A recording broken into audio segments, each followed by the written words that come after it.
Hello students, मेरा नाम विनीत पांडे और आप देख रहे हैं 2 पाई classes some basic concepts of chemistry class 11th में। आज हम अपने लास्ट टॉपिक की तरफ बढ़ने जा रहे हैं, मतलब ये चैप्टर अब बस फिनिश हो जाएगा। ये लास्ट टॉपिक आपका रिएक्शंस इन सॉल्यूशंस, ठीक है। तो एनसीईआरटी बुक बच्चों ओपन करिए, पेज नंबर 19 पे आपको ये टॉपिक मिलेगा। ऑब्वियसली देखो ये चैप्टर नंबर 1 है, बहुत ही लेंदी चैप्टर है। ऐसी बात नहीं कि और भी चैप्टर लेंदी है, लेकिन यहाँ पर पकड़ बनानी मजबूत थी, इसलिए हमें इतना समय लगा। और जो बच्चे आखिरी तक आए होंगे, मुबारक हो, काफ़ी कुछ आपने सीखा होगा, ठीक है। और यहाँ पर बेसिक समझना बहुत ही ज़रूरी था चैप्टर नंबर 1 में, तो ऑब्वियसली आप लोगों ने चीज़ें सीखी होंगी। अब देखो इस टॉपिक में हमें मेनली कॉन्सेंट्रेशन के बारे में पढ़ना है, ठीक है ना। और कॉन्सेंट्रेशंस को किस तरीके से कैलकुलेट किया जाता है, उनके डिफरेंट फॉर्मूले क्या है वो हम आपको बताएंगे, फील कराएंगे। पहले बेसिक सवाल कराएंगे, फिर हम आपको बहुत अच्छे सवाल यहाँ पर कराएंगे। अच्छा, जो बच्चे न्यू आए हैं चैनल पे, कमेंट सेक्शन में एक पिन कमेंट होगा, उसको चेक करिए। पिन कमेंट क्या होता है? जो कमेंट सबसे ऊपर आ रहा है उसको पिन कमेंट बोलते हैं। वहाँ रीड मोड लिख के आ रहा होगा, रीड मोड पर क्लिक करिए, बहुत सारे लिंक्स ओपन होकर आएंगे। वहाँ पर आपको इस चैप्टर का लिंक मिल जाएगा, मतलब पूरा प्लेलिस्ट मिल जाएगा। अगर आपको सिग्निफिकेंट फिगर नहीं आता है, अगर आपको मोल कॉन्सेप्ट के क्वेश्चंस नहीं आते हैं, लिमिटिंग रीजन नहीं आता, बहुत ही तल्लीनता से यहाँ पे हमने आपको पढ़ाया, पक्का आपको समझ में आएगा, ठीक है। और अगर आप मैथमेटिक्स के स्टूडेंट हैं तो मैथमेटिक्स का भी सिलेबस बच्चों पैरेलल में चल रहा है, ठीक है। पिन कमेंट में मैथ्स के तो बहुत सारे चैप्टर करा चुका हूँ, वो आपको मिल जाएंगे। ओके, नाउ स्टूडेंट्स आइए स्टार्ट करते हैं आज की क्लास। और अगर आपको कोई चैप्टर नहीं मिल रहा है, कोई टॉपिक नहीं मिल रहा है, तो आप मुझे व्हाट्सअप कर सकते हो। मेरा व्हाट्सअप नंबर पिन कमेंट में दिया हुआ है, दैट इज 7503644171। अब देखिए बच्चों, रिएक्शन इन सॉल्यूशंस, ठीक है। तो सबसे पहले हम समझ लेते हैं सॉल्यूशन क्या होता है, ठीक है। सॉल्यूशन क्या होता है स्टूडेंट्स? तो देखिए सॉल्यूशन होता है आपका होमोजीनियस मिक्सचर। क्या होता है? सॉल्यूशन आपका होमोजीनियस मिक्सचर होता है। सॉल्यूशन क्या होता है आपका? होमोजीनियस मिक्सचर होता है। अब सर मिक्सचर तो पता है, हाँ भाई, कि दो सब्सटेंस उनको आपस में मिला दिया हमने, मिक्सचर तैयार हो जाएगा। होमोजीनियस मिक्सचर क्या है? देखो होमोजीनियस मिक्सचर का ये मतलब है कि जो कॉम्पोजिशन है मिक्सचर का वो through out the mixture same रहेगा, यूनिफॉर्म रहेगा, एक जैसा रहेगा। मतलब समझिए, एक छोटा सा एग्जांपल लेते हैं, यहाँ कुछ बातें आपको बेसिक पता होनी चाहिए। जैसे हमने शुगर प्लस वाटर ले लिया, करेक्ट स्टूडेंट? शुगर को लिया और वाटर में ऐसा हमने मिक्स कर लिया। ये देखिए, ये आपके पास एक सॉल्यूशन यहाँ पर तैयार हो गया, ठीक है, शुगर प्लस वाटर का।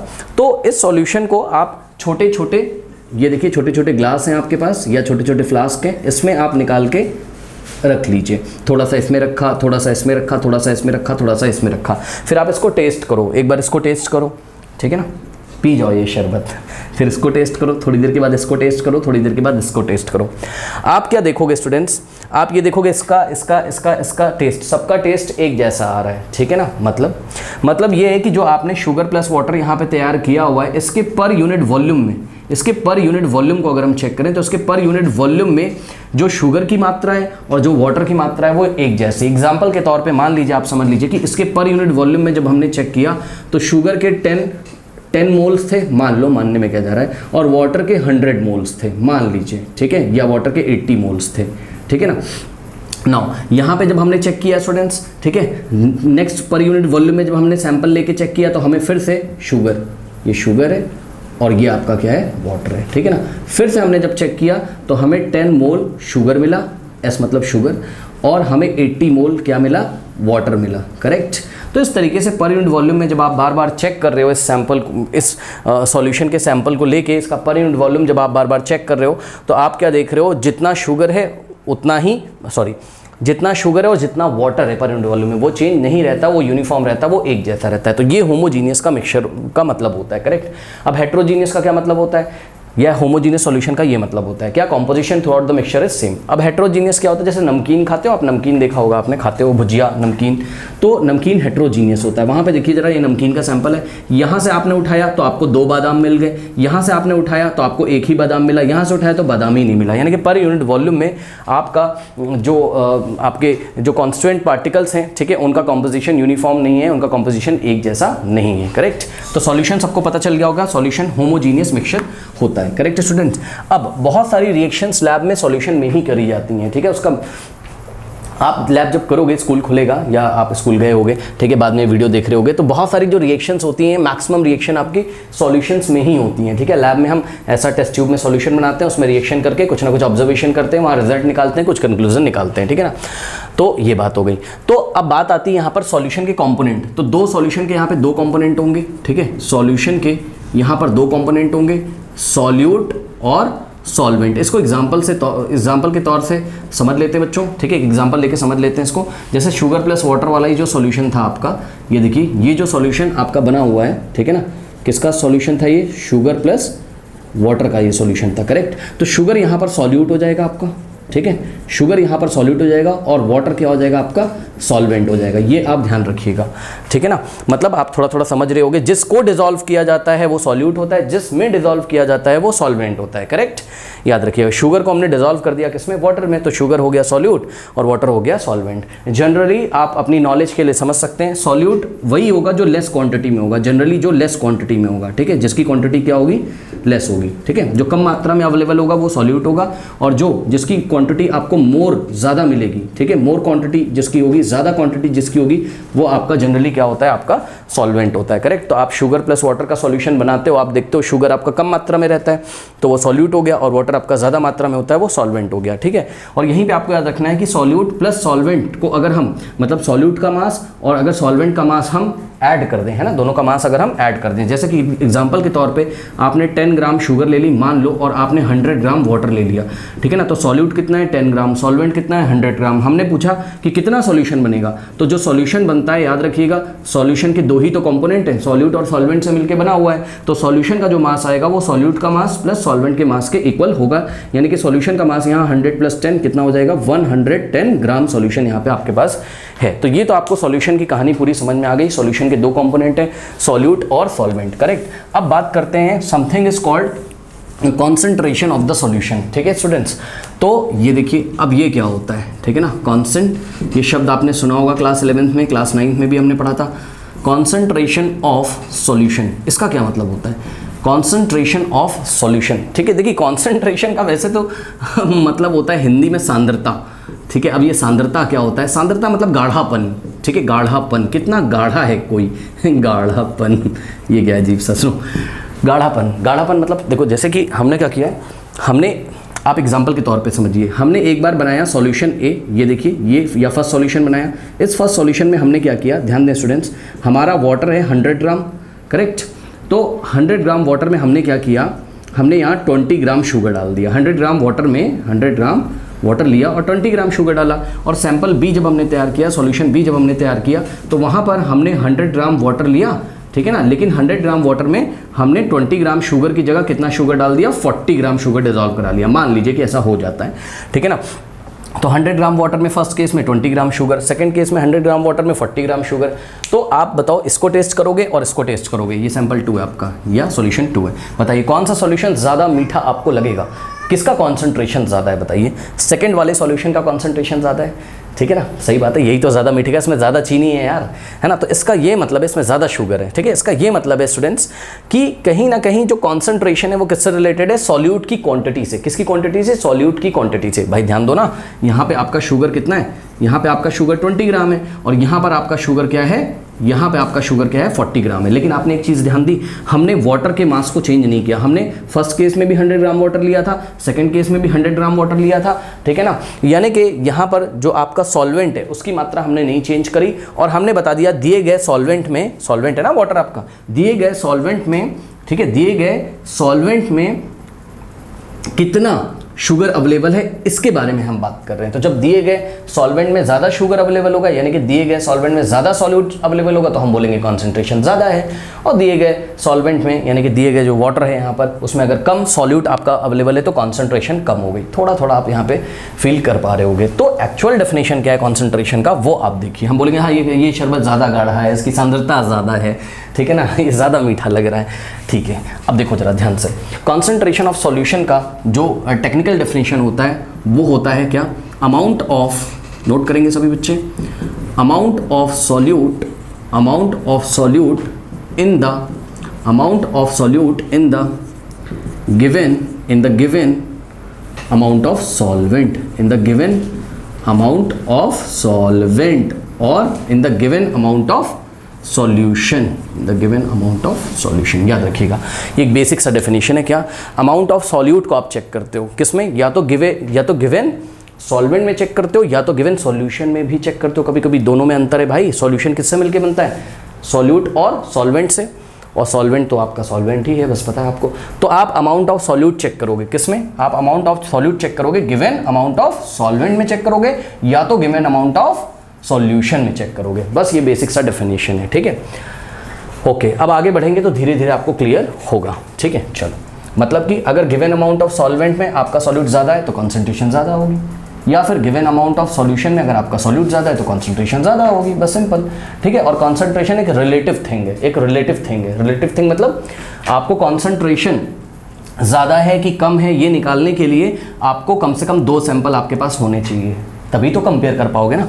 इसकी कॉन्सेंट्रेशन इसके कंपैरिजन में क्या है, कम है, लेकिन इसकी कॉन्सेंट्रेशन इसके कंपैरिजन में ज़्यादा है। लेकिन अगर हम एक और अभी सॉल्यूशन यहाँ पर बना दें तो ध्यान से चेक करो, मान लो कि यहाँ पर एक और सॉल्यूशन हमने तैयार कर दिया, 100 ग्राम वाटर है, ठीक है ना, और यहाँ पर आपके पास 10 ग्राम शुगर है, करेक्ट स्टूडेंट, ये 10 ग्राम शुगर है। तो इसको अगर आप कंपेयर करोगे तो अभी हमने क्या बोला था, इसकी कॉन्सेंट्रेशन कम है, लेकिन अब तो इसकी कॉन्सेंट्रेशन इसके सामने, ये सॉल्यूशन नंबर 0 है, मान लो ये सॉल्यूशन नंबर 0 है, सॉल्यूशन नंबर 0 से तो इसका कॉन्सेंट्रेशन ज़्यादा हो गया ना, जो पहले कम था, तो ये हो गया, इसका कॉन्सेंट्रेशन सबसे ज़्यादा, उससे कम इसका, सबसे कम इसका।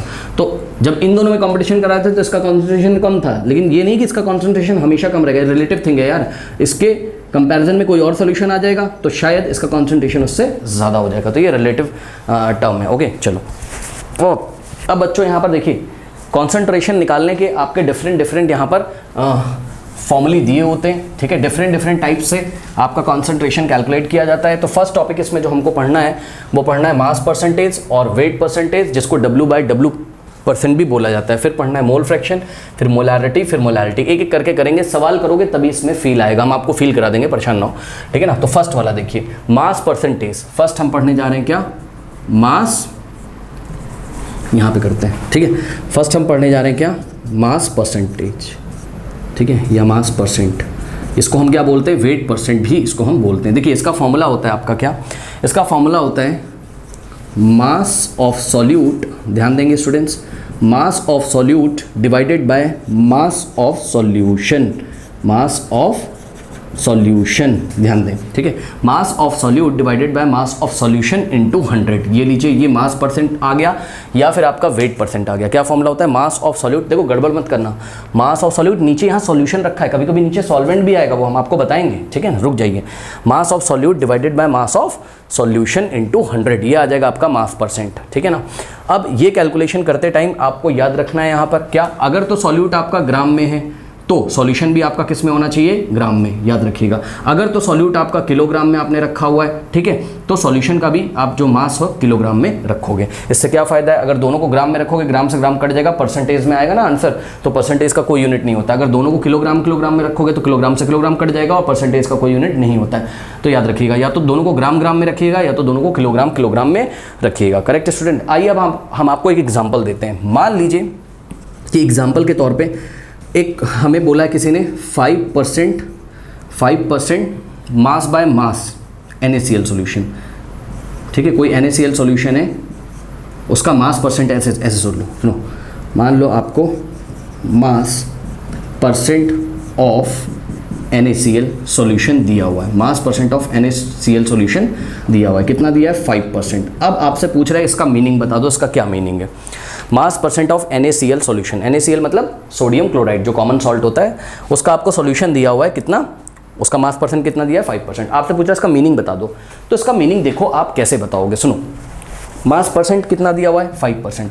अब देखो 5% का मतलब क्या है बच्चों, 5% का मतलब है 5% परसेंट का मतलब होता है 100 में से 100 में से, यानी कि वो ये कहना चाहता है कि जब, इस स्टेटमेंट से वो ये कहना चाहता है कि जब आपके पास एक सॉल्यूशन होगा और इस सॉल्यूशन का मास कितना होगा, 100 ग्राम, याद रखिए बच्चों, ठीक है। ये देखिए, इसका मतलब 100 ग्राम सॉल्यूशन है हमारे पास, 5% मतलब 100 में से, यानी कि सॉल्यूशन टोटल कितना है, 100 ग्राम है, ठीक है। तो 100 ग्राम सॉल्यूशन में, अच्छा सॉल्यूशन किससे मिलके बना होगा, ये तो सबको पता है, ये सॉल्यूशन सॉल्यूट और सॉल्वेंट से मिलके बना होगा। सॉल्यूट यहाँ पर क्या होगा आपका, सोडियम क्लोराइड, और ऑब्वियसली नमक को पानी में मिलाया गया होगा, यानी कि सॉल्वेंट आपका होगा यहाँ पर क्या, वाटर होगा, करेक्ट स्टूडेंट्स। तो ध्यान दीजिएगा यहाँ पर 100 ग्राम सॉल्यूशन में 5% mass percentage of NaCl solution 5%, का ये मतलब है क्या, 5% का कि 100 ग्राम सॉल्यूशन में से आपका 5 ग्राम तो क्या है, सोडियम क्लोराइड है और जो बचा कुचा है वो सारा क्या है, वाटर है। ये इसका मीनिंग है।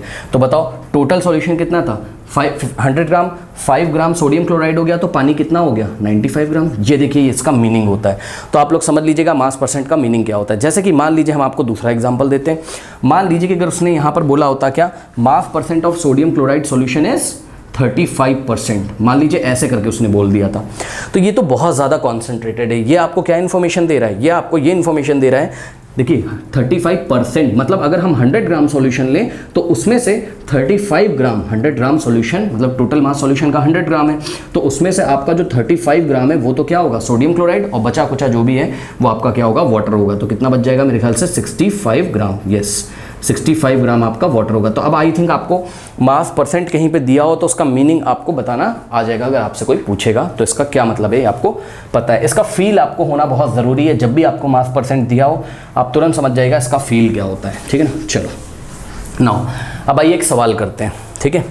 तो ये फॉर्मूला आपके सामने लिखा हुआ है और ये है प्रॉब्लम 1.6 आपके एनसीईआरटी का। कह रहा a solution is prepared by 2 gram of a substance A. ध्यान दीजिएगा, कोई सब्सटेंस ए है उसका इन्होंने 2 ग्राम लिया, ठीक है, टू 18 ग्राम ऑफ वाटर। ठीक है स्टूडेंट्स, अब देखिए ये 2 कंटेनर हमारे पास रखे हुए थे, ठीक है ना, ये देखिए, ठीक है, इसमें पानी भरा हुआ है, वाटर भरा हुआ है इसमें पूरा, ये देखिए ये इसमें वाटर भरा हुआ है, और ये जो है फर्स्ट कंटेनर इसमें ए नाम का कोई सब्सटेंस है, ए सब्सटेंस है। अब इन्होंने क्या किया, ध्यान दीजिए जरा बात को, इन्होंने 2 ग्राम ऑफ सब्सटेंस ए लिया, यानी कि इसमें से कितना लिया, 2 ग्राम सब्सटेंस ए ले लिया। ये लीजिए 2 ग्राम ऑफ ए का 2 ग्राम यहाँ से निकाल लिया, 2 ग्राम निकाला। और वाटर कितना निकाला यहाँ से चेक करिए, वाटर निकाला 18 ग्राम, करेक्ट, फील करिएगा जरा, फील करना है, ठीक है। वाटर निकाला इन्होंने 18 ग्राम, करेक्ट। अब क्या किया इन्होंने, ऐड कर दिया, दोनों को मिक्स कर दिया। तो मिक्स कर दो, दोनों को मिक्स कर दोगे तो एक फ्लास्क ले लिया, उसमें उठा के इन्होंने 2 ग्राम ए डाल दिया और 18 ग्राम क्या डाल दिया, H2O यानी कि वाटर डाल दिया। ठीक है, अब जब इसमें डाल देगा ऐसे करके सब्सटेंस ए को वाटर के साथ, तो ये बन गया आपका एक सॉल्यूशन, ये बन गया आपका एक सॉल्यूशन। अब मेरी बात ध्यान से सुनिएगा बच्चों, किसका क्वांटिटी लेस क्वांटिटी है, सब्सटेंस ए का क्वांटिटी लेस क्वांटिटी, जैसे शुगर का था, तो ए क्या हो गया आपका सॉल्यूट, ए क्या हो गया आपका सॉल्यूट, करेक्ट। और ये जो वाटर है ये ज़्यादा क्वांटिटी में, तो ये हो गया आपका सॉल्वेंट, करेक्ट। और सॉल्यूट और सॉल्वेंट को मिला के क्या बन गया आपका सॉल्यूशन, ठीक है ना। तो बेटा ध्यान से चेक करिएगा, अगर हम आपसे पूछें कि सॉल्यूट का मास कितना है तो 2 ग्राम, सॉल्वेंट का मास कितना है 18 ग्राम, तो सॉल्यूशन का मास कितना होगा, टोटल मास दोनों को उठा के इसमें डाल दिया, ठीक है। Law of conservation of mass, mass को क्रिएट और डिस्ट्रॉय नहीं किया जा सकता, यानी कि जो सॉल्यूशन का मास होगा वो सॉल्यूट का मास प्लस सॉल्वेंट के मास के इक्वल होगा। 2 + 18 कितना हो गया बताइए, 20 ग्राम। ये लीजिए, अब आ जाइए अपने फॉर्मूले पे, आपको क्या निकालना था, पढ़िए जरा क्वेश्चन, कह रहा calculate the mass percentage of solute, और सॉल्यूट कौन है यहाँ पर, ए, जो लेस क्वांटिटी में होता है वही तो सॉल्यूट होता है, यानी कि हमें मास परसेंटेज निकालना है किसका, ए का। तो हम निकालेंगे यहाँ पर मास परसेंटेज या mass percent of substance A is equals to क्या होगा बताइए, मास ऑफ सॉल्यूट, यानी कि न्यूमरेटर में क्या लिखेंगे बताइए, न्यूमरेटर में हम लिखेंगे मास ऑफ सॉल्यूट, कौन है यहाँ पर, मास ऑफ सॉल्यूट ए है यहाँ, तो मास ऑफ सॉल्यूट ए, और डिवाइडेड बाय नीचे क्या हो जाएगा बताइए, नीचे हो जाएगा मास ऑफ सॉल्यूशन, ठीक है ना, into 100, correct students. Now mass of A का मास कितना है चेक करिए, 2 ग्राम, तो ऊपर रखेंगे हम लोग 2 ग्राम, मास ऑफ सॉल्यूशन का मास कितना है बताइए 20 ग्राम, करेक्ट, तो नीचे रखेंगे हम लोग क्या 20 ग्राम, और इनटू में हम लोग कर देंगे यहाँ पर 100।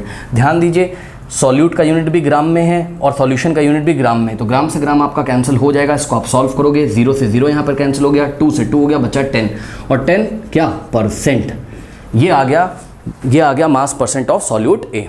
ओके, ध्यान दीजिएगा स्टूडेंट्स, ठीक है ना। अच्छा चलो बहुत बढ़िया। अब आपसे कोई ये पूछ रहा है कि इसका मीनिंग बता दो जरा, इसका मीनिंग बता दो जरा। पता है जब आपसे कोई पूछेगा कि 10% कॉन्सेंट्रेशन, मास परसेंट कितना है 10%, मतलब कॉन्सेंट्रेशन कितना है 10%, कौन सा वाला कॉन्सेंट्रेशन, मास परसेंट, क्योंकि और भी तरीके से कॉन्सेंट्रेशन निकाला जाता है। कोई पूछेगा इसका मीनिंग बताओ, तो बोलोगे देखो इसका ये मीनिंग है कि अगर हम इसी सॉल्यूशन का, देखो यहाँ सॉल्यूशन तो 20 ग्राम बना है भाई, मैं मना नहीं कर रहा हूँ, लेकिन जब आप इसका मीनिंग बताओगे तो आप अज्यूम करोगे कि अगर ये सॉल्यूशन कितना है, अगर ये जो भी सॉल्यूशन बनाया है, अगर इस सॉल्यूशन का मास कितना है 100 ग्राम, अगर इस सॉल्यूशन का मास क्या है 100 ग्राम, 10% मतलब 100 में से, तो अगर इस सॉल्यूशन का मास हम 100 ग्राम ले लें, यानी कि अगर यही सॉल्यूशन हम 100 ग्राम ले लेते कहीं से, सेम टाइप का सॉल्यूशन, ठीक है ना, तो इस 100 ग्राम में 10 ग्राम तो क्या होता, 10 ग्राम तो क्या होता ए होता, और बचा कुचा जो भी है यानी कि 90 ग्राम क्या होता आपका वाटर होता है, W फॉर वाटर, ठीक है। 90 ग्राम क्या होता है आपका वाटर, ये इसका मीनिंग है, तो मीनिंग भी याद रखिएगा। अच्छा एक चीज़ और, मास परसेंट ऑफ ए, अगर यहीं पे क्वेश्चन में आपसे पूछ लेता मास परसेंट ऑफ वाटर, मान लीजिए आपसे पूछ लेता क्या, मास परसेंट ऑफ वाटर, ठीक है ना। अब बच्चे बोलेंगे सर सॉल्वेंट का कॉन्सेंट्रेशन थोड़ी ना कोई पूछता है, हाँ नहीं पूछता है, लेकिन मान लो पूछ लिया जाता है तो आप डायरेक्ट बता सकते हो मास परसेंट ऑफ ए अगर 10% है तो वाटर का परसेंटेज कितना होगा, 90% यार, ऑब्वियसली 90%, सीधे आंसर आ जाएगा। फिर भी अगर आप निकालना चाहते हो तो इस बार आप मास परसेंट ऑफ वाटर अगर निकालोगे तो मास ऑफ वाटर ऊपर रखोगे, तो वाटर का मास कितना था बताइए 18 ग्राम, और नीचे किसका मास रखोगे, नीचे आप सॉल्यूशन का मास रखोगे, कितना था 20, और इंटू कर दोगे आप 100, ठीक है। ये कट जाएगा 5 और 18 बच्चे कितना हो गया 90, तो 90% कॉन्सेंट्रेशन आता है किसका, वाटर का, ठीक है। वैसे सॉल्वेंट, वाटर यहाँ पे क्या है, सॉल्वेंट है, सॉल्वेंट का कॉन्सेंट्रेशन कोई नहीं पूछता आपसे, ठीक है, बात समझिए जरा, ठीक है ना, लेकिन सॉल्यूट का ही पूछता है, बस मैं एक बात बता रहा था आपको, ठीक है ना। तो जनरली आपको सॉल्यूट का ही कॉन्सेंट्रेशन पूछा जाता है, ठीक है स्टूडेंट्स। तो इतनी सारी चीज़ें नोट कर लीजिए, बढ़ते हैं हम लोग मोल फ्रैक्शन की तरफ। Okay friends, next is mole fraction. अब देखिए मोल फ्रैक्शन का डेफिनेशन क्या लिखता है एनसीईआरटी में, कह रहा है it is the ratio of the number of moles of a particular component to the total number of moles of the solution. Okay, हम आपको एग्जांपल से इस डेफिनेशन को समझाते हैं, देख लीजिए ध्यान से बच्चों। एग्जांपल के तौर पे मान लीजिए हमने क्या किया, हमारे पास दो सब्सटेंस हैं, कैपिटल X नाम का कोई सब्सटेंस है, ठीक है ना, और या फिर हम बोल सकते हैं कैपिटल A नाम का कोई सब्सटेंस है और कैपिटल B नाम का कोई सब्सटेंस है, करेक्ट। ये देखिए ये दो सैंपल रखे हुए हैं, ये कैपिटल A है और ये कैपिटल B है, करेक्ट स्टूडेंट्स। हमने क्या किया, हमने एक मिक्सचर तैयार कर लिया या हमने एक सॉल्यूशन तैयार कर लिया, हमने A से थोड़ा सा अमाउंट निकाला और B से हमने थोड़ा सा, इसमें कोई सब्सटेंस भरा होगा ना, substance A substance B, correct. अब देखिए A से हमने थोड़ा सा सब्सटेंस निकाला, B से हमने थोड़ा सा सब्सटेंस निकाल के यहाँ पे ये देखिए हमने यहाँ पर एक सॉल्यूशन तैयार कर लिया, करेक्ट स्टूडेंट्स। अब ध्यान से चेक करो, इसमें ये जो सॉल्यूशन आपका तैयार कर लिया हमने, ठीक है, ये जो सॉल्यूशन हमने यहाँ पे आपका तैयार कर लिया, इस सॉल्यूशन में दो सब्सटेंस है, कौन कौन है, यहाँ पर A भी मौजूद होगा, कुछ तो अमाउंट A का होगा और कुछ अमाउंट आपका B का होगा, करेक्ट। अब इस सॉल्यूशन में आपको मोल फ्रैक्शन निकालना है किसका, सब्सटेंस A का, और मोल फ्रैक्शन निकालना है किसका, सब्सटेंस B का, ठीक है ना। तो देखिए जरा हम कैसे निकालेंगे यहाँ पर, देखिए सबसे पहले हमने निकाला मोल fraction of substance A, mole fraction of substance A का मोल फ्रैक्शन। अब देखो बेटा A के मोल फ्रैक्शन को XA से लिखते हैं, याद रखिएगा, X नीचे छोटा सा A। अगर कहीं पे भी केमिस्ट्री में आपको ऐसा दिखाई पड़ेगा ना न्यूमेरिकल करते टाइम, XA दिया हुआ है यानी कि A का मोल फ्रैक्शन दिया है, अगर आपको XB दिया हुआ है तो B का मोल फ्रैक्शन दिया हुआ है, ठीक है ना, याद रखिएगा। अब देखो जरा एक बात बताओ, केमिस्ट्री की भाषा में A से आपने कुछ अमाउंट यहाँ से निकाल के इसमें डाला था, B से निकाल के आपने कुछ अमाउंट यहाँ से निकाल के यहाँ पे डाला था। केमिस्ट्री की भाषा में आप अमाउंट को किस में मेजर करते हो, मोल्स में ना। तो आप क्या बोलोगे, सर हमने क्या किया, हमने A का Na मोल्स, तो ध्यान से चेक करो, A का Na मोल्स कहाँ डाला, सॉल्यूशन में, सॉल्यूशन बनाने के लिए यूज़ किया, और B का Nb मोल्स हमने सॉल्यूशन बनाने में यूज़ किया। तो Na क्या है, number Of moles of A, Na क्या है, मैं सारी चीज़ें लिख दे रहा हूँ। XA क्या है, XA है आपका मोल फ्रैक्शन ऑफ A, Na क्या है, जितने नंबर ऑफ मोल्स आपने A के यूज़ किए हैं सॉल्यूशन बनाने में। Na क्या है, number of moles of substance A। इसी तरीके से XB क्या होगा, XB होगा आपका मोल फ्रैक्शन, जो कि भी हम कैलकुलेट करेंगे, मोल फ्रैक्शन ऑफ A। और NB क्या होगा, NB होगा आपका number of moles of B, जितने number of moles of B आपने यूज़ किए हैं सॉल्यूशन बनाने में, ठीक है। तो NB क्या है, number of moles of substance B, correct, ये चीज़ हो गई, ठीक है। तो mole fraction of substance A is equals to, जिसको हम XA से भी लिखते हैं, ठीक है ना, इज इक्वल्स टू, ध्यान से चेक करो बेटा क्या हो जाएगा, आपको न्यूमरेटर में क्या रखना है, न्यूमरेटर में उसके नंबर ऑफ मोल्स रखने हैं जिसका मोल फ्रैक्शन आप निकाल रहे हो। किसका मोल फ्रैक्शन निकाल रहे हो, A का, तो ऊपर रखोगे आप number of moles of substance A, और नीचे क्या रखोगे, नीचे आप रखोगे डिनोमिनेटर में टोटल नंबर ऑफ मोल्स, ठीक है, total number of moles of the solution. तो total number of moles of the solution कितने हो जाएंगे बताइए, सॉल्यूशन में Na मोल तो A का है, Nb मोल तो B का है, तो total number of moles of solution क्या हो जाएगा, Na प्लस Nb, करेक्ट। तो नीचे आपको क्या रखना है, नीचे आपको रखना है Na प्लस Nb, ठीक है। अब आप देख लो जरा, यहाँ पे रेशियो लिया गया है, किसका रेशियो लिया गया है, Na का रेशियो लिया गया है Na प्लस NB के साथ, ठीक है ना, रेशियो तो लिया गया है यार, ये देखिए डिवाइड है, इसका मतलब रेशियो लिया गया है। अब ध्यान से पढ़ लो डेफिनेशन क्या कह रहा है, it is the ratio of, मतलब mole fraction is the ratio of number of moles of particular component, number of moles of particular component. वो पर्टिकुलर कंपोनेंट किसके बारे में बात कर रहा है, जिसका तुम मोल फ्रैक्शन निकालना चाहते हो, ठीक है ना। तो रेशियो लेना है किसका किसका, number of moles of a particular component का टू द किसके साथ, टू का मतलब डिवाइड का साइन, टू का मतलब डिवाइड का sign, to the total number of moles of solution, to the total number of moles of solution, ठीक है। आई थिंक आपको समझ में आ गया होगा, ठीक है। अब देखिए जरा, अगर हम मोल फ्रैक्शन निकालें किसका, बी का, तो बी का अगर मोल फ्रैक्शन निकालोगे तो बहुत इजी है। क्या करोगे, न्यूमरेटर में number of moles of B रख दो, नीचे टोटल नंबर ऑफ मोल्स रख दो, क्या दिक्कत है बताइए। तो number of moles of B numerator में रख देंगे और नीचे क्या रख देंगे, total number of moles of the solution. ये देखिए, ये लीजिए, क्या दिक्कत है बताइए। बस ऐसे हम लोग निकालते हैं mole fraction of A and mole fraction of B, correct, ठीक है। चलो बहुत बढ़िया। अब देखो बेटा, ऐसा सॉल्यूशन जिसमें आपके एक वन सॉल्यूट होता है और वन सॉल्वेंट होता है, उसको हम बाइनरी सॉल्यूशन बोलते हैं। क्या बोलते हैं, बाइनरी सॉल्यूशन। तो ये जो सॉल्यूशन है किसका एग्जांपल है, बाइनरी सॉल्यूशन का एग्जांपल, क्योंकि एक ही तो सॉल्यूट है, यहाँ पर एक सॉल्वेंट है, यानी कि टोटल 2 कंपोनेंट है। लेकिन कभी कभी ऐसा होता है कि हमारे पास एक से ज़्यादा सॉल्यूट भी अवेलेबल होते हैं, एक से ज़्यादा सॉल्यूट भी अवेलेबल होते हैं। एग्जाम्पल के तौर पर बेटा मान लीजिए आपने सोडियम क्लोराइड ले लिया NaCl और आपने शुगर ले लिया, करेक्ट, उठा के आपने इसको वाटर में डाल के सॉल्यूशन बढ़िया से बना लिया। तो ये बाइनरी सॉल्यूशन का एग्जाम्पल नहीं है, क्योंकि यहाँ पर देखो, यहाँ पर आपके टोटल 3 कंपोनेंट, 2 तो सॉल्यूट है आपके, कौन, NaCl और शुगर, और एक सॉल्वेंट है। तो आपको ज़्यादातर जो पढ़ना है वो बाइनरी सॉल्यूशन के बारे में पढ़ना है, यानी कि एक सॉल्यूट होगा आपके पास और एक सॉल्वेंट होगा, ठीक है स्टूडेंट्स। तो ये सारी चीज़ें यहाँ पर आपके पास हो गई हैं। अच्छा, एक चीज़ और सभी बच्चों को मेरे ख्याल से पता होगा, पीछे भी हम आपको पढ़ा चुके हैं, क्या, नंबर ऑफ मोल्स का जो फॉर्मूला होता है, नंबर ऑफ मोल्स का फॉर्मूला क्या होता है, given mass upon given mass upon molar mass. ये तो सबको पता होगा, ठीक है, नहीं पता है तो नोट कर लीजिए, ठीक है। Number of moles is equals to what, given mass upon molar mass, ये हो गया। अब एक इंपॉर्टेंट चीज़ यहाँ पे आप लोग और देखेंगे, यहाँ पे ध्यान से चेक करो, ये XA आया है और ये XB, यानी कि मोल फ्रैक्शन ऑफ A, बहुत ध्यान से चेक करना, मोल फ्रैक्शन ऑफ A और plus mole fraction of B, अगर हम इनको ऐड कर दें तो रिजल्ट क्या आएगा, बहुत ध्यान से चेक करना बेटा। मोल फ्रैक्शन ऑफ A और plus mole fraction of B, अगर हम इनको ऐड कर दें तो रिजल्ट क्या आएगा, मोल फ्रैक्शन ऑफ A, वैल्यू लिखिए यहाँ मोल फ्रैक्शन ऑफ A की, Na upon Na plus NB, ये हो गया आपका मोल फ्रैक्शन ऑफ A, और plus mole fraction of B, तो मोल फ्रैक्शन ऑफ B कितना हो जाएगा, NB upon Na plus NB, correct students. अब ध्यान से चेक करो, इसके भी डिनोमिनेटर में Na प्लस NB, इसके भी डिनोमिनेटर में Na प्लस NB है, तो आप तो समझदार हो, दोनों का डिनोमिनेटर सेम है, तो हम इसको एज इट इज कॉपी कर देंगे, क्योंकि एलसीएम इतना ही आ जाएगा, कितना, Na प्लस NB, और न्यूमरेटर में दोनों नंबर्स को ऐड कर देंगे, यानी कि Na प्लस NB हो जाएगा आपका न्यूमरेटर में। ये लीजिए, ये कट गया और कितना आ गया, 1 आ गया। यानी कि यहाँ से सभी बच्चे कंक्लूजन निकालेंगे, sum of mole fraction of all the component is always 1, correct. क्या आ गया, XA plus XB is equals to what, 1 आ गया कि नहीं आ गया, यानी कि sum of mole fraction of all the component is always equals to 1। याद रखिएगा, सभी बच्चे नोट कर लें, किसी भी सॉल्यूशन में जितने भी कंपोनेंट अवेलेबल हैं, जो अभी हमने सॉल्यूशन बाइनरी सॉल्यूशन तैयार किया था, वहाँ केवल 2 ही तो कंपोनेंट थे, कौन कौन, A और B।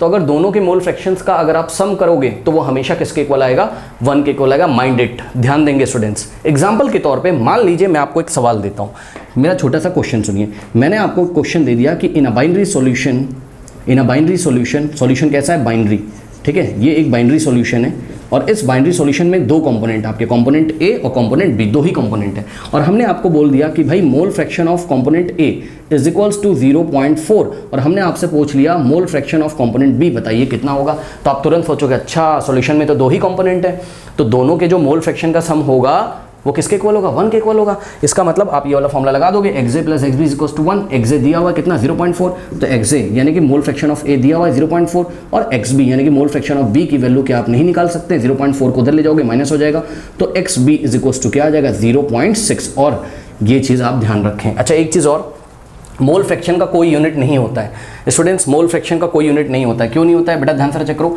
ऊपर आपने ये number of moles of A रखा है ना, तो नंबर ऑफ मोल का यूनिट क्या आएगा, मोल, और नीचे देखो जरा, number of moles of A plus number of moles of B, ये भी मोल है, ये भी मोल है, ऐड होकर मोल में आएगा, तो नीचे भी तो मोल आएगा, और मोल से मोल कट नहीं जाएगा, तो there is no unit of mole fraction, ये भी याद रखिएगा, ठीक है। मोल फ्रैक्शन का कोई यूनिट नहीं होता है। वैसे भी आपको पता है ये सेम क्वांटिटीज़ का रेशियो है, तो फिर कहाँ से यूनिट आएगा, ये भी मोल में, नीचे भी मोल में। चलो बहुत बढ़िया। दूसरी बात ये है कि आप लोगों को नोट लगाना है अपनी कॉपी में, वेरी इंपॉर्टेंट नोट लगाना है, mole fraction does not change with temperature.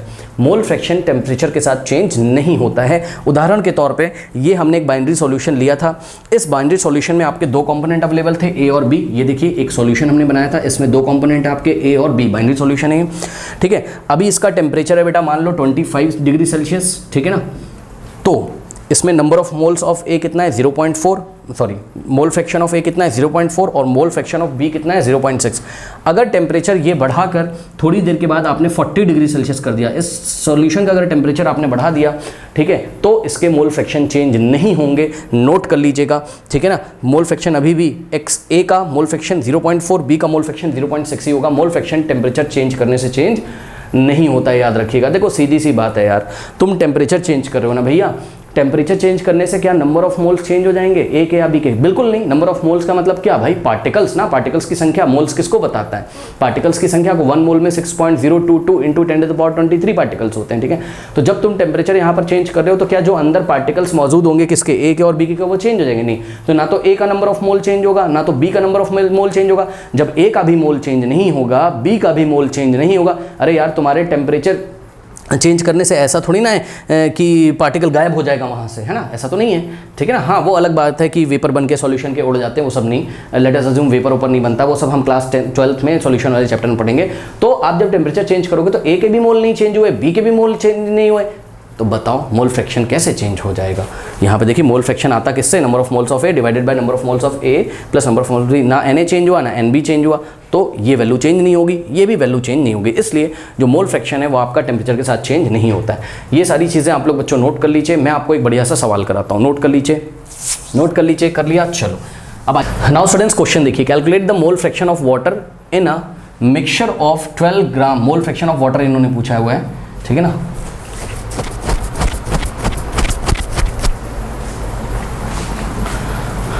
Now students,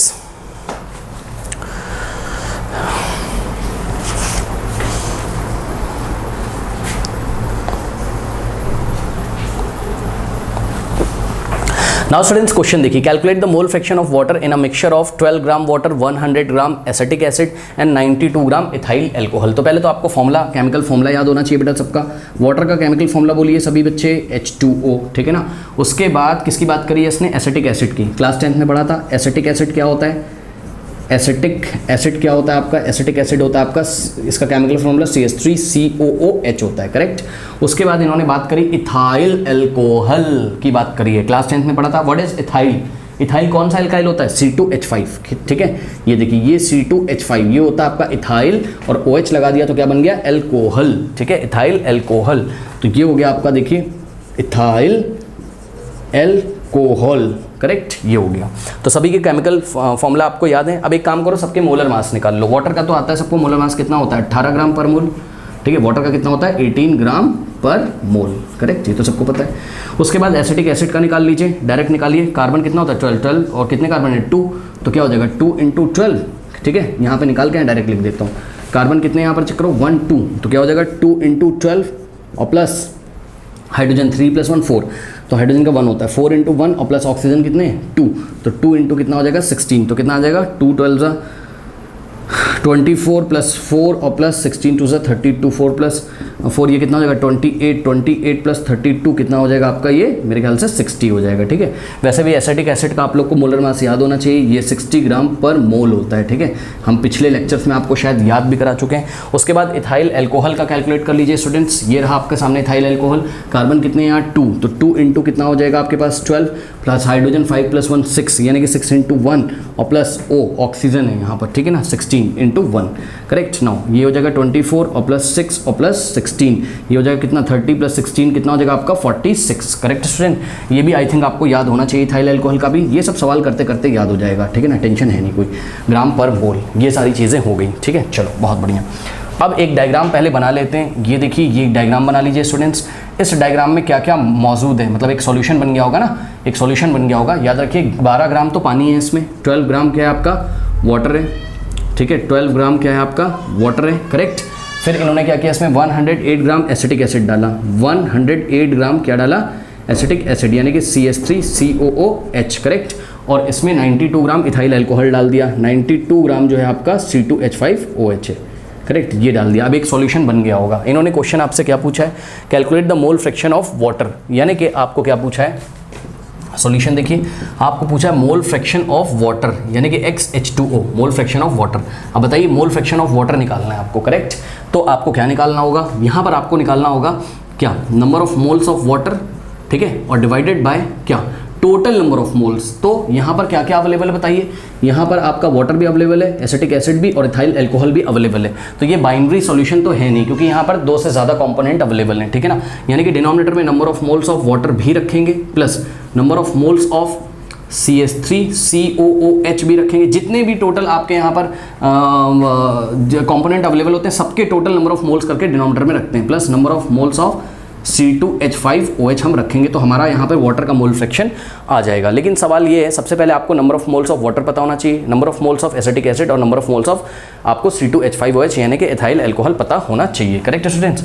तो चलिए फटाफट निकाल लेते हैं। देखिए number of moles of water, अब आप लोग को याद होना चाहिए सब, number of moles of water क्या होता है, गिवन मास अपॉन मोलर मास, गिवन मास अपॉन मोलर मास। तो वाटर का गिवन मास कितना है, 12 ग्राम है ना भाई। सॉल्यूशन में कितना वाटर डाला है आपने, 12 ग्राम वाटर डाला है, तो 12 ग्राम वाटर हो गया, ठीक है। गिवन मास अपॉन मोलर मास, ठीक है। तो मोलर मास, वाटर का मोलर मास कितना होता है, 18 होता है, वहाँ लिखा हुआ है, ठीक है। इसको आप लोग सॉल्व कर लीजिएगा तो कितना आ जाएगा, ये आपका आ जाएगा 2 6 जा 2 9 जा, या 3 से डायरेक्ट ले जाते तो कोई दिक्कत है नहीं, 3 4 जा और 3 6 जा, 4/6, ठीक है स्टूडेंट्स। 4/6 को आप लोग सॉल्व करके 2 प्लेसेस तक राउंड ऑफ करोगे तो आई थिंक 0.67 आएगा, यानी कि number of moles of water आपका आ गया कितना, 0.67, करेक्ट। नाउ अब हम लोग निकाल लेते हैं number of moles of what, acetic acid CH3COOH। तो number of moles of acetic acid given mass upon molar मास, तो एसिटिक एसिड कितना दिया, 108 ग्राम, तो 108 ग्राम ये गिवन मास है, और एसिटिक एसिड का मोलर मास आपको निकाल के दिखाया था कितना होता है, ये होता है आपका 60 ग्राम, करेक्ट स्टूडेंट्स। अगर आप इसको सॉल्व करेंगे तो यहाँ से आई थिंक आपका निकल के आ जाएगा मेरे ख्याल से ये 1.80 आ जाएगा, आप लोग देख लीजिएगा, ठीक है ना। मैं सॉल्यूशन नहीं कर रहा हूँ, वीडियो बहुत लंबा हो जाता है, बस मैं आपको तरीका बता रहा हूँ। फिर number of moles of ethyl alcohol यानी कि C2H5OH, जब ये करोगे आप तो गिवन मास अपॉन मोलर मास, तो गिवन मास इथाइल अल्कोहल का कितना है 92 अपॉन में मोलर मास कितना है इथाइल अल्कोहल का, निकाल के दिखाया है 46, करेक्ट। तो ये आप करोगे सीधे 2.00 आ जाएगा, यानी कि 2 आ जाएगा, 2 मोल्स, ठीक है। तो ये सब मोल आ गए, मोल है, सबका यूनिट मोल है, यहाँ मोल है और यहाँ पे भी ये मोल आ गए, करेक्ट। अब यहाँ पे लौट के वापस आ जाइए, तो मोल फ्रैक्शन ऑफ वाटर क्या ऐसे करोगे, number of moles of water, तो number of moles of water कितने आए 0.67, तो न्यूमरेटर में रखोगे 0.67, डिनोमिनेटर में number of moles of H2O plus number of moles of CH3COH plus number of moles of C2H5, यानी कि इन तीनों को ऐड कर लीजिए। ये जो number of moles of water और एसिटिक एसिड, इन तीनों के नंबर ऑफ मोल्स को आप ऐड कर लीजिए, यानी कि क्या आ जाएगा 0.67 और यहाँ पर प्लस 1.80 और प्लस 2.00। तो जब आप इसको total number of moles add करेंगे तो आपको मिलेगा 4.47, आप ऐड करके देखिएगा, ठीक है। तो यहाँ पर आ जाएगा आपके पास क्या 4.47। अब करना कुछ नहीं है स्टूडेंट्स, इसको आप लोग सॉल्व कर लीजिएगा। जब आप इसको सॉल्व करोगे तो आएगा 0.15, जिसका कोई यूनिट नहीं होगा, तो वाटर का जो मोल फ्रैक्शन है वो 0.15 है, करेक्ट स्टूडेंट्स, 0.15, ओके। चलो ये हो गया।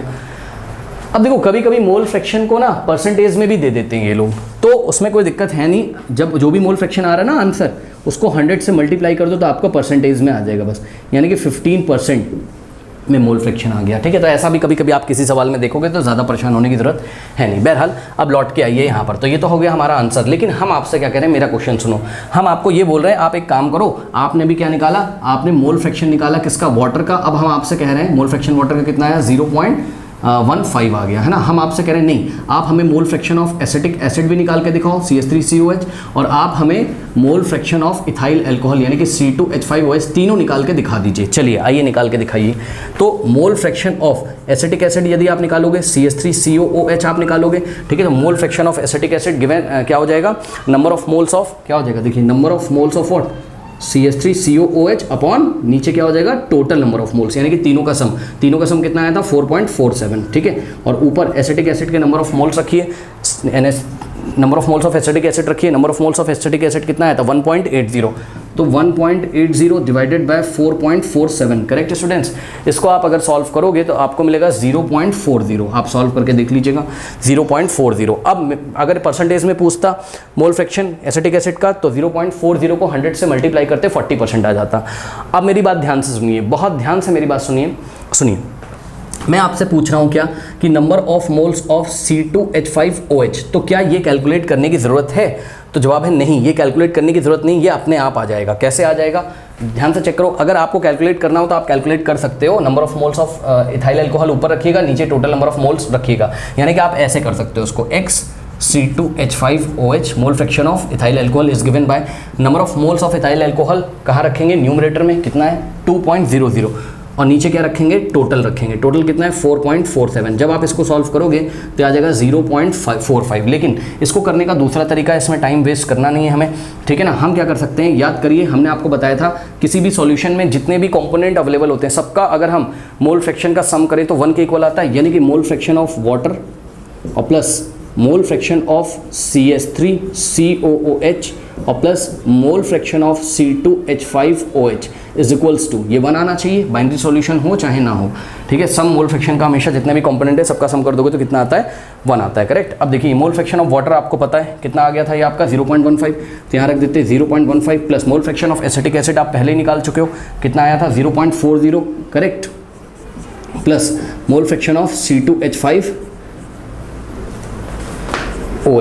इथाइल अल्कोहल का मोल फ्रैक्शन। अब आप निकाल लोगे, इन दोनों को ऐड करके उधर ले जाके 1 से माइनस कर दीजिए, ठीक है ना। तो XC2H5OH क्या आ जाएगा आपका? 0.45। इस तरीके से भी आप इसको निकाल सकते थे, थर्ड वाला कैलकुलेट करने की ज़रूरत नहीं थी। इसी तरीके से अगर इसमें केवल 2 ही कंपोनेंट होते तो एक को हम कैलकुलेट कर लेते और दूसरे वाले को 1 से माइनस करके निकाल लेते। ओके, तो आई थिंक आपको ये बातें समझ में आ गई होंगी, ठीक है स्टूडेंट्स। नोट कर लीजिए, ये तो कर लोगे ना, दोनों को ऐड करके उधर ले जाओ, 1 में से माइनस कर दो, ठीक है ना, कर लीजिए। नेक्स्ट कॉन्सेंट्रेशन जो टर्म है आपको पढ़ना है मोलैरिटी। मोलैरिटी क्या होता है? कह रहा है कि it is defined as number of moles of the solute in 1 litre of the solution. ध्यान रखिएगा, number of moles of solute in 1 litre of solution. इसका मीनिंग अभी हम आपको बताते हैं, लेकिन इसका फॉर्मूला देखिए पहले। मोलैरिटी को हम लोग किससे दिखाते हैं? मोलैरिटी को हम लोग दिखाते हैं कैपिटल M से। ओके, याद रखिएगा, कैपिटल M अगर केमिस्ट्री में कहीं पे लिखा रहेगा आपके सवाल में तो कैपिटल M का मतलब मोलैरिटी हो जाएगा। सभी बच्चे नोट लगा लें, ठीक है ना। कैपिटल M का मतलब क्या हो जाएगा? किसकी बात कर रहा है वो? मोलैरिटी की बात कर रहा है, करेक्ट, मोलैरिटी की बात कर रहा है। तो molarity is defined as, molarity मतलब capital M is defined as what? Number of moles of solute, number of moles of solute divided by what? Divided by volume of the solution in litre. ध्यान दें students, नीचे क्या रखना है? नीचे volume of the solution in litre रखना है। क्या रखना है? वॉल्यूम ऑफ द सॉल्यूशन, सिर्फ वॉल्यूम ऑफ द सॉल्यूशन नहीं रखना है, volume of the solution in litres, याद रखिएगा, ठीक है।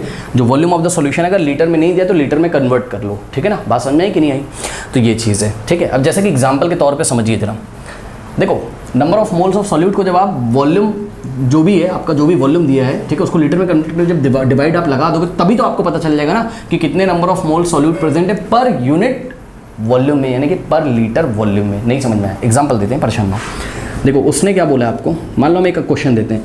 मान लो कोई सब्सटेंस A और सब्सटेंस A के आपके पास हैं, लेट अस अज्यूम 0.4 मोल्स, ध्यान दीजिएगा 0.4 मोल्स, कोई सब्सटेंस है उसके 0.4 मोल्स अवेलेबल हैं कितने सॉल्यूशन में? सॉल्यूशन का वॉल्यूम दिया हुआ है, सॉल्यूशन का वॉल्यूम है मान लीजिए 2 लीटर्स, करेक्ट। ये देखिए, तो आप मोलैरिटी कैसे निकालोगे? Molarity is equals to what?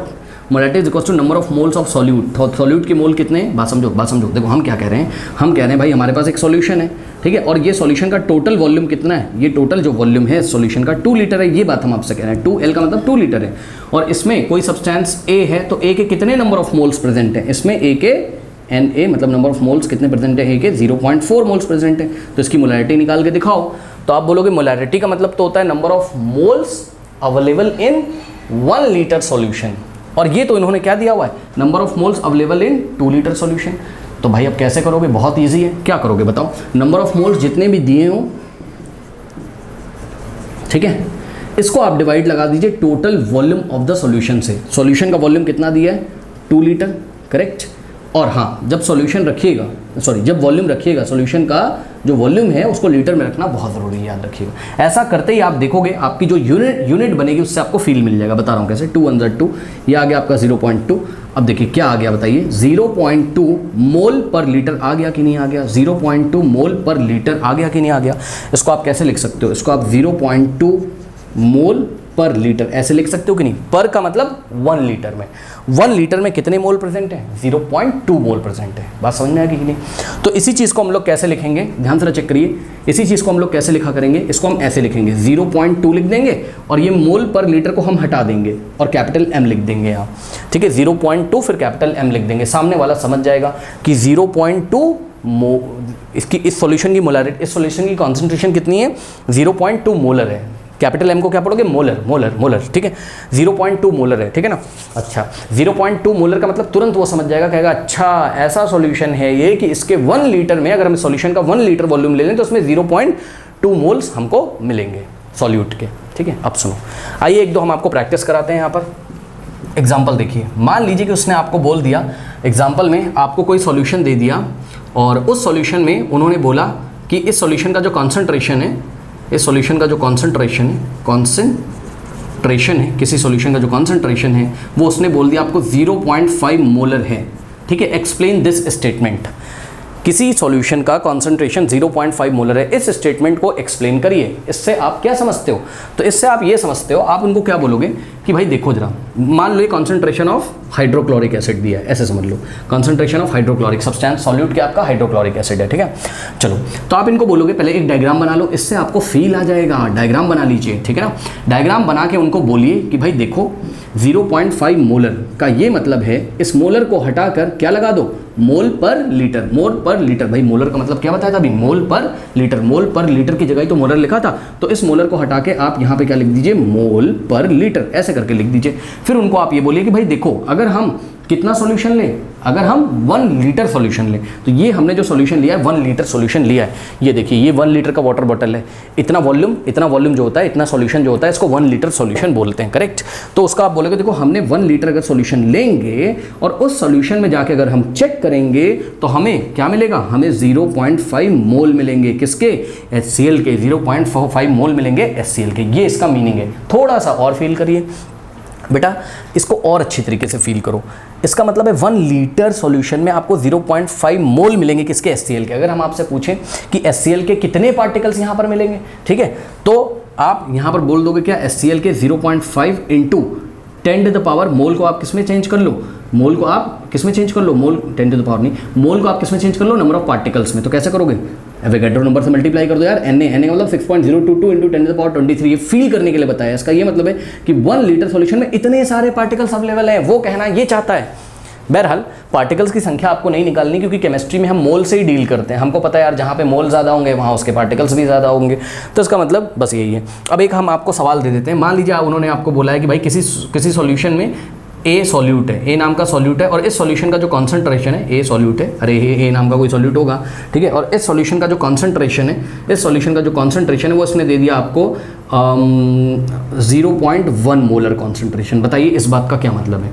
इस बात का मतलब है 0.1 और मोलर हटा के आप क्या लगा दोगे? मोलर हटा के आप लगा दोगे मोल पर लीटर। यानी कि आप उनको ये बोलोगे कि देखो जो भी हमारा सॉल्यूशन है उसकी कॉन्सेंट्रेशन 0.1 मोलर। इसका ये मतलब है कि अगर उस सॉल्यूशन का हम 1 लीटर लेते हैं तो उस 1 लीटर में हमें 0.1 मोल मिलेंगे, किसके? सॉल्यूट के। Correct students?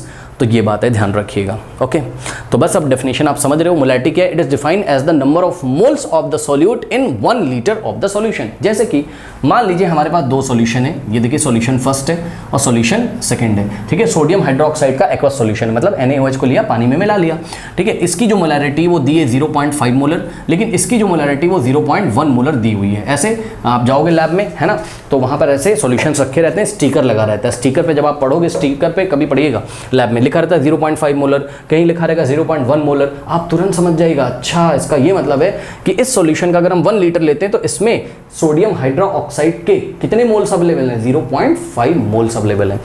अगर ये वाला सॉल्यूशन का अगर 1 लीटर लेते हैं तो उसमें सोडियम हाइड्रोक्साइड के 0.1 मोल अवेलेबल हैं। यानी कि पर यूनिट वॉल्यूम में या पर लीटर सॉल्यूशन में या 1 लीटर सॉल्यूशन में कौन से सैंपल में नंबर ऑफ मोल्स ज़्यादा अवेलेबल हैं? तो ये वाले सैंपल में नंबर ऑफ मोल्स ज़्यादा अवेलेबल हैं, ठीक है ना। इसलिए हम क्या बोलेंगे? इसका कॉन्सेंट्रेशन क्या है? इससे ज़्यादा है। तो फर्स्ट वाले सॉल्यूशन का कॉन्सेंट्रेशन सेकंड वाले से ग्रेटर है। Correct students? आई थिंक आपको समझ में आया होगा। चलो बहुत बढ़िया, ये आपको समझ में आ गया होगा। इतना सब कुछ आप लोग नोट कर लीजिए, कर लिया। चलो अब देखिए, यहाँ पर आपको एक फील करना है। क्या? अभी हमने थोड़ी देर के पहले आपको लिखवाया था कि जो मोल फ्रैक्शन होता है वो टेम्परेचर डिपेंडेंट होता है, जो मोल फ्रैक्शन होता है वो टेम्परेचर डिपेंडेंट होता है, लेकिन जो टेम्परेचर डिपेंडेंट कह रहा हूँ, टेम्परेचर इंडिपेंडेंट होता है, मोल फ्रैक्शन टेम्परेचर पे डिपेंड नहीं करता है, ठीक है ना। लेकिन जो मोलारिटी होती है, याद रखिएगा, मोलारिटी टेम्परेचर पे डिपेंड करती है स्टूडेंट्स, याद रखिएगा, मोलारिटी टेम्परेचर पे डिपेंड करती है, ठीक है ना, मोलारिटी टेम्परेचर पे डिपेंड करती है। यानी कि अगर आपका टेम्परेचर चेंज हो गया तो जो मोलारिटी का न्यूमेरिकल वैल्यू आ रहा है वो भी चेंज हो जाएगा। Mind it. कैसे सर? ध्यान से चेक करो, हमने पहले क्या लिखा है, molarity of a solution depends upon the temperature. Very important note, ठीक है, molarity of a solution depends upon temperature because of a solution, because volume of a solution, because यहाँ पे वॉल्यूम कर लीजिए, because volume of a solution is temperature dependent. देखो एक बात बताएं, सुनो, जब आप मोलारिटी कैलकुलेट कर रहे हो, ठीक है, जब आप मोलारिटी कैलकुलेट कर रहे हो तो ये मोलारिटी कैसे कैलकुलेट करिए, आपने फॉर्मूला देखिए जरा, क्या है, number of moles of solute, ठीक है ना, number of moles of solute आपने रखे न्यूमरेटर में, नीचे क्या रखा, वॉल्यूम ऑफ द सॉल्यूशन रखा, नीचे क्या रखा आपने, वॉल्यूम ऑफ द सॉल्यूशन रखा, और ध्यान रखिए वॉल्यूम ऑफ द सॉल्यूशन किस में रखना है, हमको लीटर से रखना है, करेक्ट, याद रखिएगा, ये चीज़ तो आपको पता है। अब सुनो ध्यान से, हम क्या कह रहे हैं, हम कह रहे हैं कि ये जो कैपिटल M है ये टेम्परेचर पे डिपेंड करता है। क्यों करता है? ध्यान से चेक करो, अगर आप टेम्परेचर बढ़ाओगे, हम आपको एक एग्जाम्पल लेके दिखाते हैं, ये एक सॉल्यूशन का सैंपल है, करेक्ट, ये देखिए ये एक सॉल्यूशन का सैंपल है, करेक्ट, और अभी ये सॉल्यूशन का जो वॉल्यूम है 1 लीटर है, कितना है, 1 लीटर है, करेक्ट, 1 लीटर है, करेक्ट, कितना है, 1 लीटर है, और इस 1 लीटर में मान लीजिए स्टूडेंट्स आपके पास अवेलेबल है कितना, आपके पास अवेलेबल है 0.2 मोल सॉल्यूट अवेलेबल है। तो इस सॉल्यूशन की, ये देखिए केस नंबर 1 है, और अभी टेम्परेचर है आपका 25 डिग्री सेल्सियस, मान लीजिए टेम्परेचर कितना है, 25 डिग्री सेल्सियस, ठीक है। तो यहाँ पर मोलारिटी कितनी हो गई बताइए, मोलारिटी हो गई आपकी 0.2 मोलर। अरे भाई चेक करो ना, 0.2 मोलर ही तो हो जाएगी, 0.2 मोल्स 1 लीटर में, 0.2 मोलर। अब सुनो, हमने क्या किया, यहाँ पर सेकेंड केस देखिए, सॉल्यूशन वही है आपका, ठीक है, जो रखा था सॉल्यूशन वही है, हमने क्या किया है, सॉल्यूशन को गर्म किया, धीरे धीरे इसको हमने गर्म किया, यानी कि इसका टेम्परेचर बढ़ाया आपने। अब जब टेम्परेचर बढ़ाओगे यार, जैसे गुब्बारा नहीं फूलता है, अगर उसका टेम्परेचर बढ़ा दें तो गुब्बारा फूलता है, क्यों? क्योंकि गुब्बारे के अंदर जो गैस के मॉलिक्यूल्स भरे हैं वो दीवारों पे टक्कर मारेंगे ऐसे, है ना, उसकी काइनेटिक एनर्जी ज़्यादा हो जाएगी, वो एक्सपैंड करेगा, ठीक है। तो टेम्परेचर बढ़ाने से क्या होगा, ये वॉल्यूम अब बढ़ना शुरू होगा, करेक्ट, ध्यान दीजिएगा स्टूडेंट्स, ठीक है। तो हम यहाँ पे टेम्परेचर इंक्रीज कर रहे हैं, इंक्रीज करते करते हमने टेम्परेचर कर दिया 40 डिग्री सेल्सियस। मान लो ये सब काल्पनिक कहानियाँ हैं, आपको समझाने के लिए बता रहे हैं, समझ लीजिए। तो टेम्परेचर चेंज हो गया, लेकिन सॉल्यूशन वही था, मतलब इसी को हमने गर्म करना शुरू किया, इसको हमने हीट करना शुरू किया, इसी सॉल्यूशन को हमने क्या किया, हीट करना शुरू किया। जब आप इसको गर्म करोगे तो दिमाग लगाओ, एक्सपैंड करेगा यार सॉल्यूशन। पहले इतना था वॉल्यूम, अब वॉल्यूम थोड़ा सा बड़ा हो गया, ये देखिए वॉल्यूम थोड़ा सा ज़्यादा हो गया, पहले इतना सा था, ये एक्सपैंड कर गया वॉल्यूम, ठीक है। अरे यार मॉलिक्यूल सॉल्यूशन के दूर दूर नहीं जाएंगे टेम्परेचर बढ़ाओगे तो, ये ऐसे, ठीक है। तो वॉल्यूम इसका बढ़ गया। अब मान लीजिए वॉल्यूम बढ़ के हो गया कितना, 1.1 लीटर हो गया, ठीक है, थोड़ा सा वॉल्यूम बढ़ गया, मान लो यार, मान लो, ठीक है, थोड़ा सा वॉल्यूम इसका बढ़ गया, 1.1 लीटर हो गया। लेकिन ध्यान रहे 0.2 मोल्स सॉल्यूट के, 0.2 मोल्स ऑफ सॉल्यूट, जो सॉल्यूट था आपका वो पहले भी 0.2 मोल था, अभी भी कितना है, 0.2 मोल ही तो होगा भाई सॉल्यूट की। यार सॉल्यूट का मोल थोड़ी ना चेंज हो जाएगा भाई, सॉल्यूट टेम्परेचर बढ़ाने से सॉल्यूट एक्स्ट्रा तो आ नहीं जाएगा, या उसमें से निकल के सॉल्यूट चला तो जाएगा नहीं। नमक इसमें तुमने डाला था, नमक सोडियम क्लोराइड, ठीक है, सोडियम क्लोराइड के 0.2 मोल्स थे, ठीक। अब तुमने गर्म किया तो 0.2 मोल्स ही रहेंगे ना, मोल्स थोड़ी ना चेंज हो जाएंगे, ये ध्यान रखिएगा। यानी कि अभी भी जो सॉल्यूट है वो कितना है, 0.2 मोल्स है। लेकिन अब अगर हम इसकी मोलारिटी निकालें तो अब आपको मोलारिटी निकालोगे तो मोल्स पर लीटर में नहीं मिल रहा है, यहाँ पे क्या है 1.1 लीटर हो गया, वॉल्यूम चेंज हो गया। तो जब वॉल्यूम चेंज हो गया तो आप बोलोगे सर अब मोलारिटी कैलकुलेट करनी पड़ेगी। तो मोलारिटी कैसे कैलकुलेट करोगे, number of moles of solute ऊपर रखोगे, ठीक है, और नीचे क्या रखोगे, volume of the solution in litre. अब वॉल्यूम कितना हो गया, 1.1 लीटर हो गया। तो देखा आपने, अब आप इसको अगर कैलकुलेट करोगे तो आपको यहाँ पर एहसास होगा कि गेम क्या चल रहा है। तो इसको हम कर लेते हैं, कितना हो जाएगा 0.2 डिवाइडेड बाय, देखो नंबर ऑफ मोल्स वही रखें जो पहले थे, वो थोड़ी ना चेंज हो जाएंगे, 0.2 डिवाइडेड बाय 1.1, करेक्ट। तो ये कितना आ गया आपका 0.18 आ गया, लगभग 0.18 मोल आ गया, ठीक है ना। अब देखिए मोल पर लीटर आ गया, मोल पर लीटर, यानी कि अब मोलारिटी कितनी हो गई, 0.18 मोलर। पहले मोलारिटी कितनी थी चेक करिए, 0.2, अब मोलारिटी कितनी, 0.18। आपको इतना तो पता होगा 0.18 कम होता है किससे, 0.2 से, 0.2 बड़ा है यार, यानी कि मोलारिटी डिक्रीज कर गई, टेम्परेचर इंक्रीज करने से मोलारिटी चेंज हो गई, डिक्रीज कर गई। क्यों, क्योंकि इस मोलैरिटी के फॉर्मूले में ये चेंज हो गया, volume of the solution change हो गया यार। ये तो कांस्टेंट था, अब आप यहाँ से चेक कर सकते हो कि molarity is inversely proportional to number of moles of, अगर हम number of moles of solute constant रखें, चेक करो ये तो कांस्टेंट था, 0.2 मोल यहाँ पे भी, 0.2 मोल यहाँ पे भी, number of moles of solute constant है, तो molarity is inversely proportional to what, volume of the solution. ये देखिए वॉल्यूम ऑफ द सॉल्यूशन अगर आपका बढ़ गया तो मोलैरिटी आपकी डिक्रीज हो जाएगी। क्या तुम इसको फील नहीं कर सकते हो? क्या तुम इसको फील नहीं कर सकते हो? फील करो ना। कैसे? पहले 1 यूनिट वॉल्यूम में, मतलब 1 लीटर सॉल्यूशन में जब तुम चेक करते थे तुमको 0.2 मोल ऑफ सॉल्यूट मिलते थे, लेकिन अब ये टोटल वॉल्यूम तो कितना है 1.1 लीटर, तो इससे थोड़ा सा कम। अगर इतना वॉल्यूम लोगे, ये दिमाग लगाओ जरा, इतना वॉल्यूम लोगे, इतना वॉल्यूम लोगे, तो अब तुमको ये जो अंदर वाला वॉल्यूम शेडेड दिख रहा है यही 1 लीटर है, अंदर वाला क्या है 1 लीटर है। तो अब तुमको 1 लीटर में कितना मिल रहा है 0.18 मोल मिल रहा है, करेक्ट? ऐसे करके समझो। बाकी के मोल कहाँ गए सर? अरे बाहर जो वॉल्यूम है इसमें है ना बाकी के मोल, क्यों दिक्कत ले रहे हो? मोल की संख्या टोटल नहीं कम हो गई, लेकिन पर यूनिट वॉल्यूम में मोल कम हो गया है। बात समझना है कि नहीं है? ठीक है, अब खुद दिमाग लगाओ यार, पहले सारे पार्टिकल इतनी सी जगह में रहते थे, पहले सारे पार्टिकल इतनी सी जगह में रहते थे तो कॉन्सेंट्रेशन ज़्यादा था, पास पास थे, तो पर यूनिट वॉल्यूम में ज़्यादा मोल्स मिल रहे थे। जब टेम्परेचर बढ़ा दिया तो ये ऐसे एक्सपैंड हो गया, वॉल्यूम जब ऐसे एक्सपैंड हो गया तो भाई वो सारे पार्टिकल फैल जाएंगे ना पूरे सॉल्यूशन में, फैल जाएंगे ना पूरे सॉल्यूशन में। तो अब पर यूनिट वॉल्यूम में निकालोगे तो कम ही पार्टिकल्स तो आपको मिलेंगे, हालांकि पूरे सॉल्यूशन में अभी भी उतने ही पार्टिकल हैं 0.2 मोल्स, लेकिन पर यूनिट वॉल्यूम में 1 लीटर में आपको कम पार्टिकल मिलेंगे, क्योंकि पार्टिकल दूर दूर ऐसे चले गए। समझो रहा, देखो इसको हम डायग्राम से समझाते हैं, ध्यान से चेक करिए। मान लीजिए कि ये देखिए, ये आपके पास एक वॉल्यूम है और इस वॉल्यूम में कुछ इस तरीके से पार्टिकल है, ठीक है? अब ये पार्टिकल्स आपके 100 हैं, कितने 100, ये समझाने के लिए बता रहे हैं, बस दिल पे मत लेना, ठीक है? टेम्परेचर बढ़ाया, एक्सपैंड हो गया, ये इतना वॉल्यूम हो गया। भाई पार्टिकल थोड़ी ना चेंज हो जाएंगे, वो तो अभी भी उतने ही है, पार्टिकल तो अभी भी उतने ही है। चेक करो, मान लो 100 पार्टिकल्स यहाँ थे या 100 मोल यहाँ थे, तो 100 मोल तो यहाँ पे भी होंगे, सही है ना?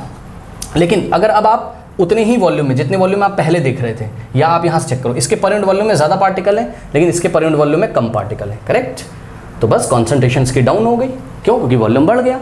तो इस तरीके से आप इन चीज़ों को सीखेंगे। आई थिंक आपको ये बात समझ में आई होगी स्टूडेंट्स, ठीक है ना? चलो अब आइए हम आपको एक सवाल कराते हैं इस पे, मोलैरिटी पे, जो कि आपकी एनसीईआरटी का प्रॉब्लम नंबर 1.7 है। तो देखा आपने मोलैरिटी किस तरीके से टेम्परेचर डिपेंडेंट होती है, ये आप याद रखिएगा। टेम्परेचर यदि आप चेंज करेंगे तो मोलैरिटी चेंज हो जाएगी। यानी कि यहाँ से आप एक बात और समझते हैं क्या, कि हमें कॉन्सेंट्रेशन मेज़र करने का कोई ऐसा और डेफिनेशन ढूंढना चाहिए, या कोई ऐसा और फॉर्मूला ढूंढना चाहिए जो टेम्परेचर पे डिपेंड ना करता हो। तो नेक्स्ट जो टॉपिक आप पढ़ोगे मोलैलिटी, ठीक है ना? मोलैलिटी, मोलैलिटी जब आप पढ़ोगे तो वो टेम्परेचर डिपेंडेंट नहीं होगा, वो टेम्परेचर पे डिपेंड नहीं करेगा। क्यों सर? देखो एक बात बताओ, लैब में तुम रिएक्शन कर रहे हो, जब रिएक्शन करते हो बहुत सारी रिएक्शंस एंडोथर्मिक होती हैं, मतलब जिसमें कि हीट वो एब्जॉर्ब कर लेता है तो आसपास टेम्परेचर डाउन हो जाता है, ठीक है? बहुत सारी एक्सोथर्मिक होती हैं जो हीट बाहर रिलीज़ करती हैं, तो टेम्परेचर अचानक से बढ़ जाएगा, ठीक है? तो इस तरीके से टेम्परेचर बढ़ रहा है, घट रहा है बहुत सारी रिएक्शंस में, तो मोलैरिटी चेंज होगी, कॉन्सेंट्रेशन चेंज होगा, तुम्हारा कैलकुलेशन गड़बड़ हो जाएगा, ठीक है ना? इसलिए आपको ऐसा कोई कॉन्सेंट्रेशन वाला टर्म सर्च करके लेके आना है जो टेम्परेचर पे डिपेंड ना करता हो। तो हम लोग मोलैलिटी के बारे में पढ़ेंगे, और मोलैलिटी टेम्परेचर पे डिपेंड नहीं करती है, आप आगे चल के पढ़ोगे। बहरहाल इस सवाल को देखिए, 1.7 कह रहा है calculate the molarity of NaOH, ठीक है? तो सोडियम हाइड्रोक्साइड की आपको क्या निकालनी है? Molarity in the solution prepared by dissolving it 4 gram in enough water for 250 ml of the solution. Okay, तो ये चीज़ है।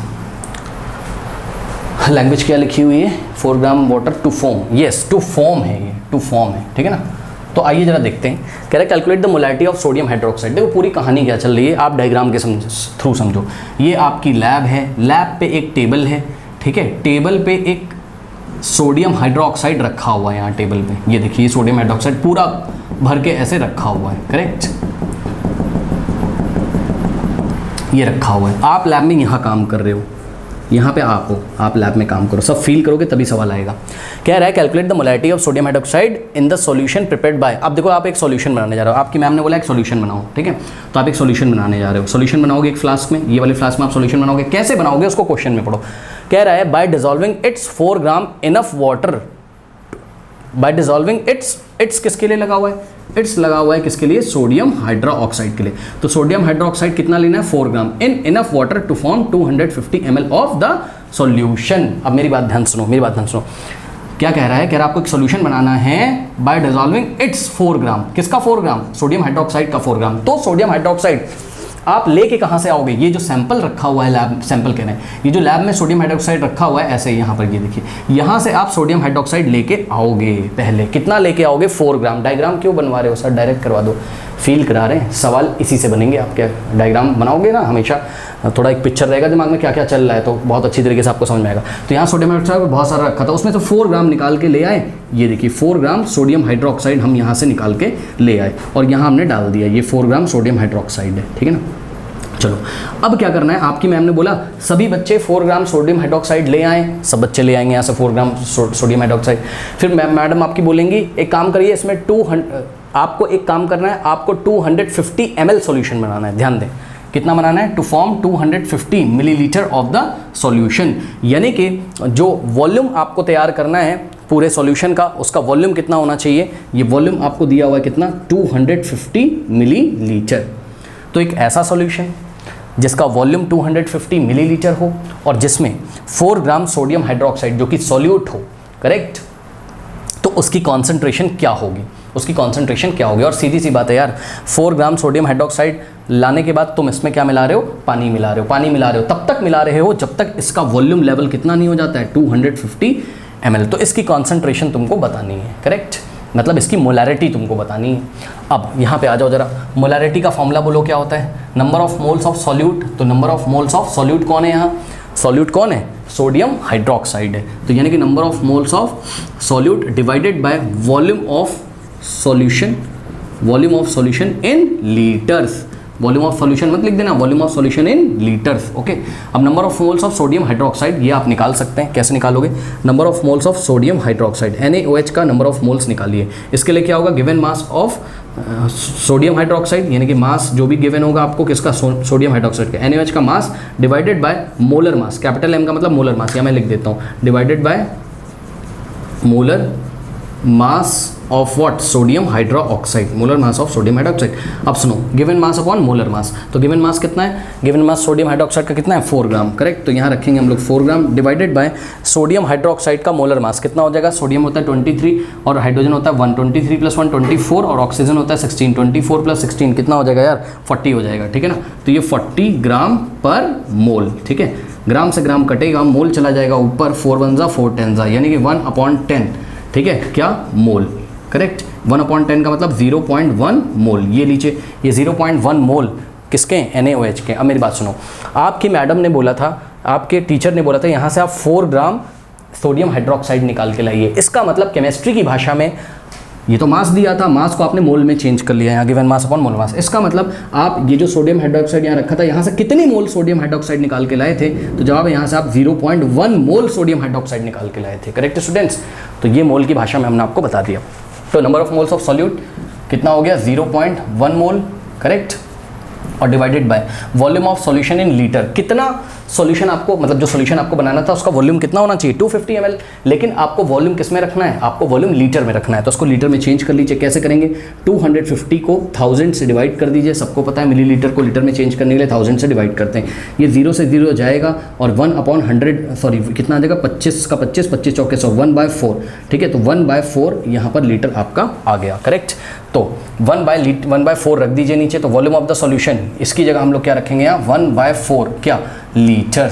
250 ml को हमने किस में चेंज कर लिया, लीटर में। ये 4 चला जाएगा ऊपर और मल्टीप्लाई कर देगा, 4 × 0.1 क्या हो जाएगा, 0.4 हो जाएगा, और नीचे ये बचेगा 1, उसका कोई मतलब है नहीं, ठीक है ना, क्योंकि 0.4/1 0.4 होता है। तो ये आ जाएगा आपका मोल पर लीटर, ठीक है। अब इसी को आप क्या लिखोगे, 0.4 क्या, मोल पर लीटर, क्या, मोल पर लीटर को ही तो मोलैरिटी बोलते हैं। ये आ गया आपका कॉन्सेंट्रेशन, ठीक है। तो आप आंसर चेक कर सकते हो, आपका आंसर आ रहा है 0.4 मोलर। अब मेरी बात ध्यान सुनो, अब आपके टीचर ने आपसे सवाल किया कि ये जो सॉल्यूशन आपने तैयार किया 4 ग्राम सोडियम हाइड्रोक्साइड यानी कि 0.1 मोल को 250 ml सॉल्यूशन बनाने के लिए, ये जो सॉल्यूशन आपने बनाया है, ठीक है ना, इसकी कॉन्सेंट्रेशन कितनी आई। सब बच्चे बोलेंगे मैम 0.4 मोलर आई है। फिर आपकी टीचर पूछेंगे इसका मीनिंग बताओ क्या होता है। तो इसका मीनिंग बताओगे कि देखिए मैम, सॉल्यूशन तो हमने 250 मिलीलीटर तैयार किया है, लेकिन अगर हम अज्यूम करें क्या कि ये जो भी सैंपल तैयार किया हमने, इसका 1 लीटर सॉल्यूशन अवेलेबल, अगर हम अज्यूम करें, 1 लीटर हमने बनाया नहीं है लेकिन हम अज्यूम कर रहे हैं क्या कि अगर इसका 1 लीटर सॉल्यूशन होता तो उसमें सोडियम हाइड्रोक्साइड के 0.4 मोल्स अवेलेबल होते, ये इसका मतलब है। करेक्ट स्टूडेंट्स, तो इसको आप लोग नोट कर लीजिए। नेक्स्ट जो टॉपिक आपको पढ़ना है मोलैरिटी इक्वेशन, ठीक है, इसको समझना आपको पड़ेगा। मोलैरिटी इक्वेशन हम कब अप्लाई करते हैं, कैसे अप्लाई करते हैं, ठीक है, तो इसको आपको समझना पड़ेगा। और समझने के लिए हम आपके पास 2 एग्जांपल लेके आए, लेकिन इसके पहले आप लोग ध्यान दें, थोड़ा सा यूनिट का गेम खेल लीजिए। यूनिट का गेम क्या कह रहे हैं सर, सुनो मेरी बात ध्यान से सुनो। देखो स्मॉल n का मतलब क्या होता है, नंबर ऑफ मोल्स। मैं लिख देता हूँ। देखो अगर आपको नंबर ऑफ मोल्स निकालने हो, अगर आपको नंबर ऑफ मोल्स निकालने हो तो आप एक काम करिए, मोलैरिटी इनटू वॉल्यूम कर दीजिए। क्या मैं बोल रहा हूँ, नंबर ऑफ मोल्स अगर आपको कभी भी निकालना है तो मोलैरिटी इनटू वॉल्यूम कर दीजिए, मोलैरिटी इनटू वॉल्यूम कर दीजिए। अब सुनो, इसी चीज़ को हम ऐसे लिख रहे हैं, नंबर ऑफ मोल्स को हमने स्मॉल n से दिखाया, स्मॉल n क्या है, नंबर ऑफ मोल्स है। तो नंबर ऑफ मोल्स अगर आपको निकालना हो तो आप मोलैरिटी इनटू वॉल्यूम कर दीजिए, ये हमेशा याद रखिए आप। नंबर ऑफ मोल्स निकालना है तो मोलैरिटी इनटू वॉल्यूम कर दीजिए। कैसे सर कह रहे हैं, बहुत ईजी है, ध्यान से चेक करो। मोलर, ये देखिए मोलैरिटी या मोलर, मोलर का क्या मतलब होता है, अगर केवल कैपिटल M लिखा है तो इसका मतलब होता है 1 मोलर। क्या मतलब होता है, 1 मोलर, ठीक है ना। अब 1 मोलर, मोलर क्या होता था याद करो, number of moles in 1 litre, यानी कि 1 मोलर का मतलब 1 मोल इन 1 लीटर। तो 1 मोल पर लीटर हो जाएगा, ये हो जाएगा कि नहीं हो जाएगा बताइए। 1 मोलर की जगह आप 1 मोल पर लीटर लिख सकते हो, तो यही काम यहाँ पर कर दीजिए। करेक्ट, तो ध्यान से चेक करो, मोलर की जगह आपने क्या लिखा, 1 मोल पर, या फिर आप बस यूनिट लिख दो, ठीक है। मोलर का मतलब क्या होता है, कितने मोल पर लीटर में अवेलेबल है, मोल पर लीटर। और वॉल्यूम को अगर हम लीटर में ले लें, ये देखो लीटर से लीटर क्या हो गया, कट गया, यूनिट क्या बची, मोल बची कि नहीं। और मोल किसकी यूनिट होती है, नंबर ऑफ मोल्स की। यानी कि नंबर ऑफ मोल्स निकालने का क्या तरीका है, मोलैरिटी इनटू वॉल्यूम। ध्यान रखिएगा, आप खुद चेक कर लो ना भाई, अगर मैं इन दोनों की यूनिट को मल्टीप्लाई कर दूं तो किसकी यूनिट बचेगी, मोल की ही तो यूनिट बचेगी, अमाउंट ऑफ सब्सटेंस की तो यूनिट बचेगी, यानी कि नंबर ऑफ मोल्स ही तो बचेगा। तो देखो मोलैरिटी की जगह मोल पर लीटर लिखा और वॉल्यूम का यूनिट क्या है, लीटर, लीटर से लीटर कट गया। तो आपको याद रख लेना है कि नंबर ऑफ मोल्स निकालना है तो मोलैरिटी इनटू वॉल्यूम करना है। याद हो गया, आ जाओ। एक सवाल देखिए जरा, कह रहा है, क्वेश्चन समझिए जरा, कह रहा है कि how much volume of concentrated 1 molar NaOH solution be taken which contains 0.2 moles of sodium hydroxide। हाँ, अब इसका डायग्राम बनाओ, सुनो। How much volume of concentrated 1 molar NaOH solution to be taken, मतलब ये आपकी लैब है, लैब में एक टेबल है, टेबल के ऊपर आपका सोडियम हाइड्रोक्साइड रखा हुआ है बहुत सारा, ये आपकी टेबल है, ठीक है। और इस टेबल पे सोडियम हाइड्रोक्साइड रखा हुआ है ऐसा भर के बहुत सारा। अब आप गए इस सोडियम हाइड्रोक्साइड के कंटेनर के पास, आपने देखा यहाँ एक स्टिकर लगा रहता है, यहाँ पे एक स्टिकर लगाए और इस स्टिकर पे 1 मोलर लिखा हुआ है। कितना, 1 मोलर लिखा हुआ है।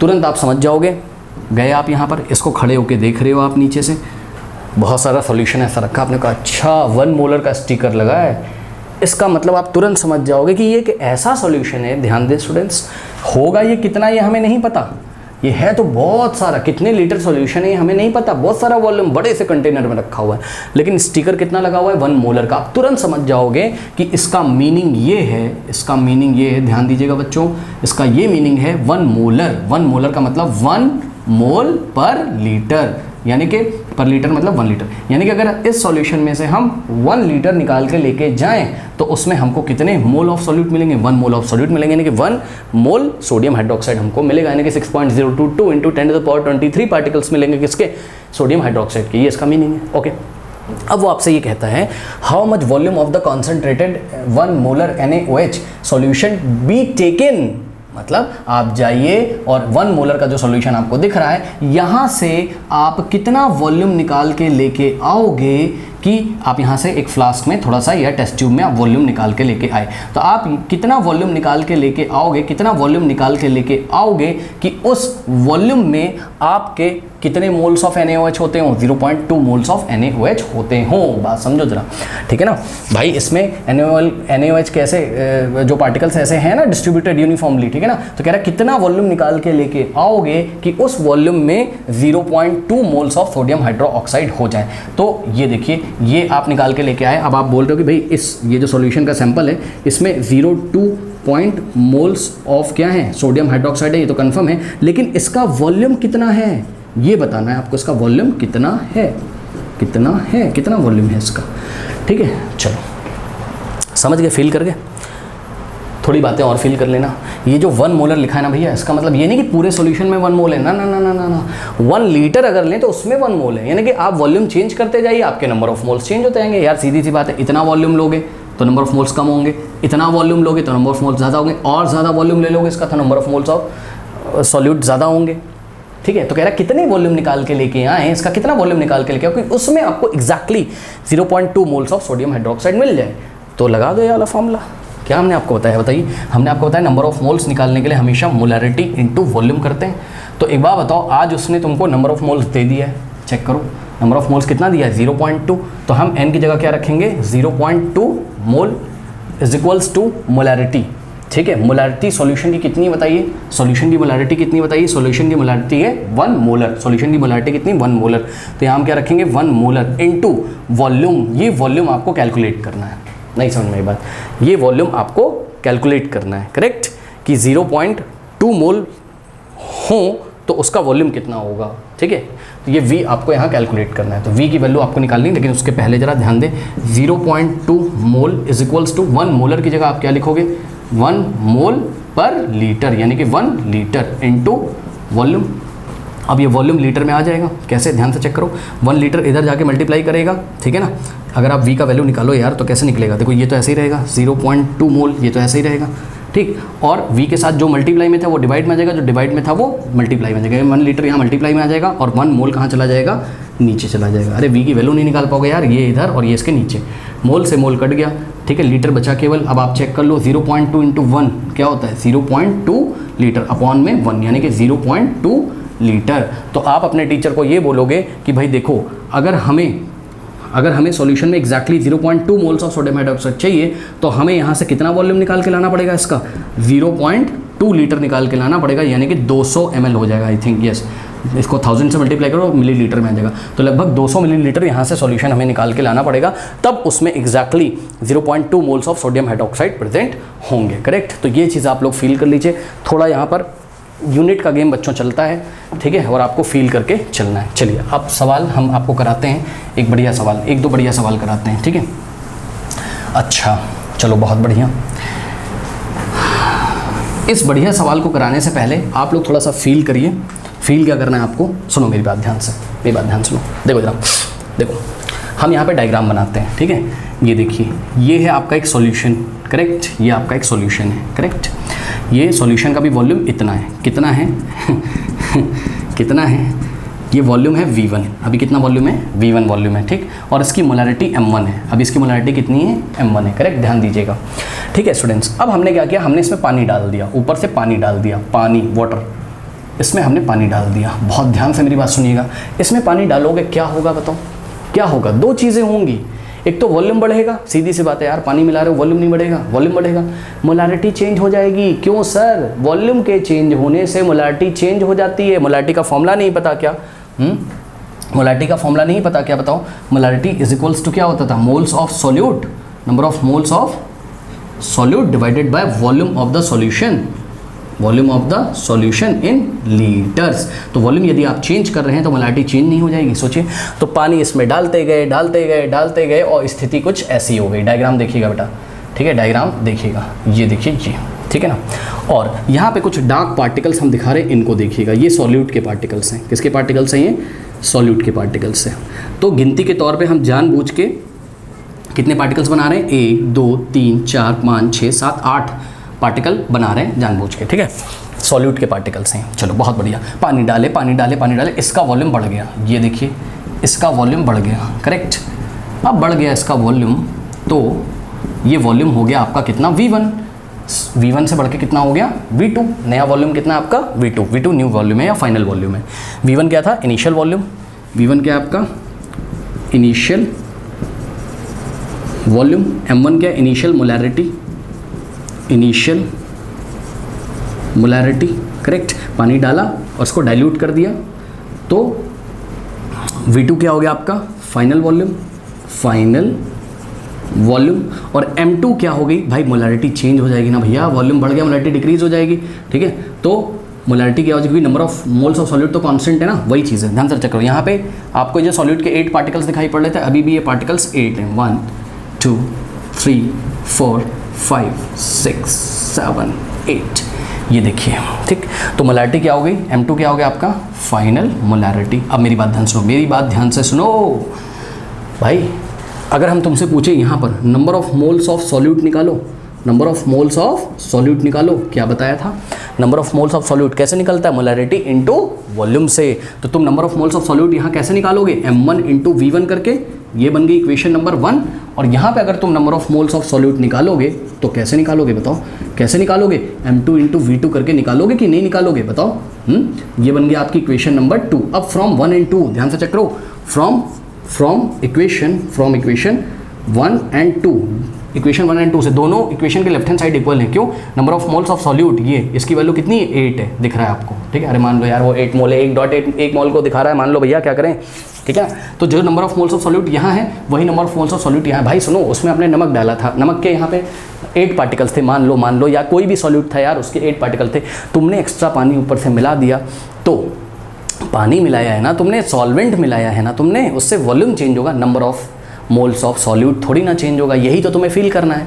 तो number of moles of solute अगर नहीं चेंज होगा, यानी कि n सॉल्यूट नहीं चेंज होगा, n सॉल्यूट नहीं चेंज होगा, तो इक्वेशन 1 से इक्वेशन 2 से दोनों के लेफ्ट हैंड साइड इक्वल हैं, तो दोनों के राइट हैंड साइड भी तो इक्वल होने चाहिए। यानी कि फ्रॉम 1 एंड 2 यहाँ पे number of moles of solute 8 है, यहाँ पे भी कितने 8 है, ठीक है। 1.1 मोल को दिखा रहा, मान लो यार अब कितने मैं यहाँ पार्टिकल बना दूँ, बात समझो। तो number of moles of solute constant है, यानी कि 1 और 2 से दोनों के राइट हैंड साइड इक्वल हो जाएंगे, तो क्या आ जाएगा, m1 v1 is equals to what, m2 v2। बस यही इक्वेशन जो है आपकी m1 v1 is equals to m2 v2, इसी को हम क्या बोलते हैं, इसी को हम मोलैरिटी इक्वेशन बोलते हैं, ठीक है। तो मोलैरिटी इक्वेशन क्या हो जाएगी, m1 v1 is equals to what, m2 v2, ठीक है। जहाँ पर m1 v1 initial molarity volume है और m2 v2 फाइनल मोलैरिटी और वॉल्यूम है। आइए इस पे एक सवाल हम आपको करके दिखाते हैं, ठीक है ना। इतना नोट कर लीजिए, आपको फील आ जाएगा, नोट कर लीजिए, आपको फील आ जाएगा, ठीक है। चलो बहुत बढ़िया। अब जो भी सवाल करिए डायग्राम बना के करिए एक, ठीक है, तो आपको फील यहाँ पर पक्का आएगा, सवाल आपका गलत नहीं होगा। अच्छी तरीके से क्वेश्चंस को बस हमें क्या करना है, पढ़ना होता है, ठीक है। चलो इस सवाल को देखो, कह रहा 4 litre of water are added to 2 litre of 6 molar hydrochloric acid.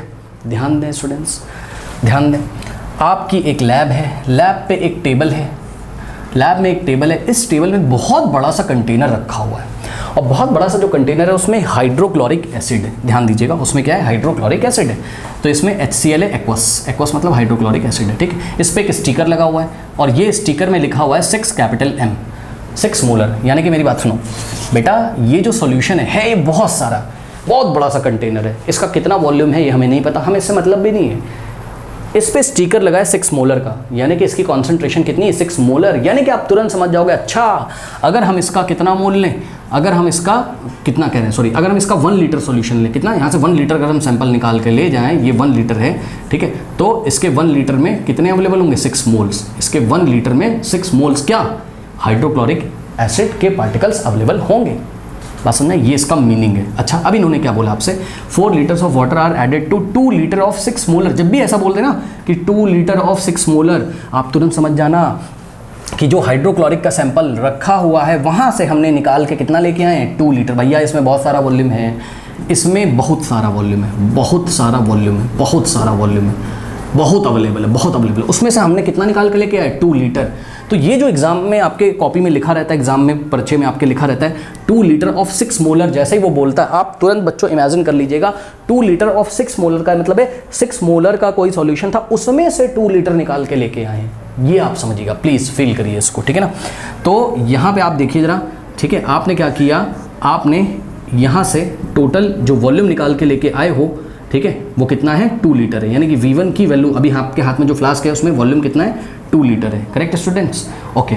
अब मेरी बात ध्यान से सुनो, यहाँ से इस सैंपल से जो आप वॉल्यूम निकाल के लेके आए हो, तो उस सॉल्यूशन का वॉल्यूम तो कितना है, 2 लीटर। इसकी मोलैरिटी कितनी है, इसका कॉन्सेंट्रेशन कितना है भैया, कॉन्सेंट्रेशन थोड़ी ना चेंज हो जाएगा। जहाँ से आप 2 लीटर निकाल के लाए हो उस पर जो स्टिकर लगा था 6 मोलर का, वही तो इसकी भी मोलैरिटी है भाई। जो उसका कॉन्सेंट्रेशन था वही तो उसका कॉन्सेंट्रेशन थोड़ी ना चेंज होएगा यार। शरबत बना के रखे हुए हो, हाँ, यहाँ से टेस्ट करो, अच्छा यहाँ से 2 लीटर निकाल के ला के टेस्ट करो, टेस्ट तो सेम आएगा ना। अगर उसकी मोलैरिटी 6 मोलर थी तो इसकी भी मोलैरिटी 6 मोलर होगी।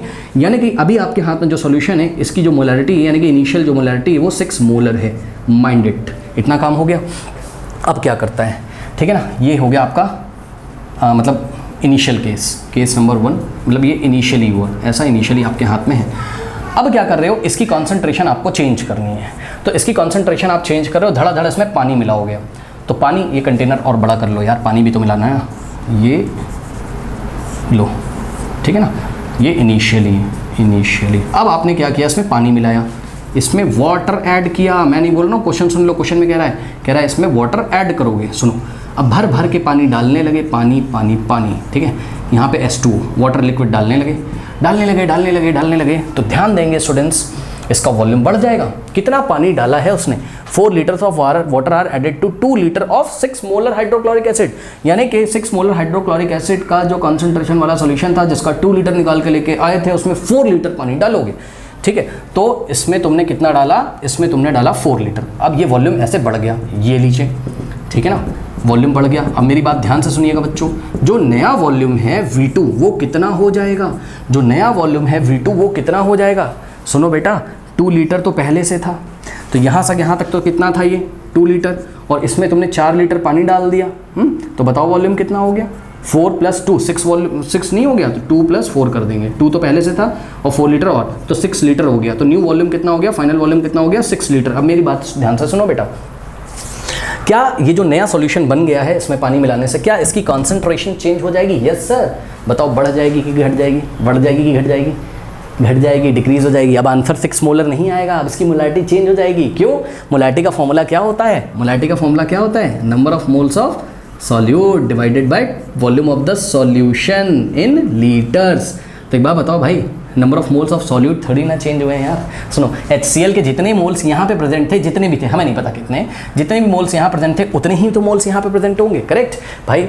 तो समझो जरा, जो यहाँ पर आपका नया सॉल्यूशन तैयार हुआ है, इसकी कॉन्सेंट्रेशन आपको निकालनी होगी, तो आप M2 निकालोगे। यही पूछ रहा है, what is the molarity of the resulting solution. ये जो रिजल्टिंग सॉल्यूशन आपका बना है, इसकी मोलैरिटी कितनी है, यानी कि आपको फाइनल मोलैरिटी M2 निकालनी है। अगर आप थोड़ा सा दिमाग लगाएं तो आप सोचोगे, यही तो सोचोगे आप कि भाई यहाँ पर HCl के number of moles of HCl यहाँ पर कितने, बताओ। नंबर ऑफ मोल्स कैसे निकालते हैं, M × V से, तो M1 V1 हो जाएंगे कि नहीं हो जाएंगे, बताइए। M1 V1 हो जाएंगे। और यहाँ पर अगर आप निकालें number of moles of HCl तो क्या हो जाएंगे, बताइए, M2 V2 हो जाएंगे कि नहीं हो जाएंगे, बताइए। M2 × V2, number of moles of HCl थोड़ी ना चेंज हो गया यार। तो ये हो गई इक्वेशन नंबर 2 और ये हो गई इक्वेशन नंबर 1। तो हम क्या बोल सकते हैं, बताइए, फ्रॉम 1 and 2 दोनों के राइट हैंड साइड क्या हो जाएंगे, इक्वल, क्योंकि लेफ्ट हैंड साइड इक्वल है। फील करो, number of moles of solute of HCl थोड़ा ना चेंज हुए। जितने HCl यहाँ थे, ये कुछ डॉट से हम HCl को दिखा रहे हैं, जितने HCl यहाँ थे उतने ही HCl यहाँ पे हो गए, बस दूर दूर हो जाए। दूर दूर का मतलब ये है कि वॉल्यूम बढ़ गया, तो पर यूनिट वॉल्यूम में चेक करो, ये देखो, ये थोड़ा सा कॉन्सेंट्रेटेड सॉल्यूशन था। फील करो,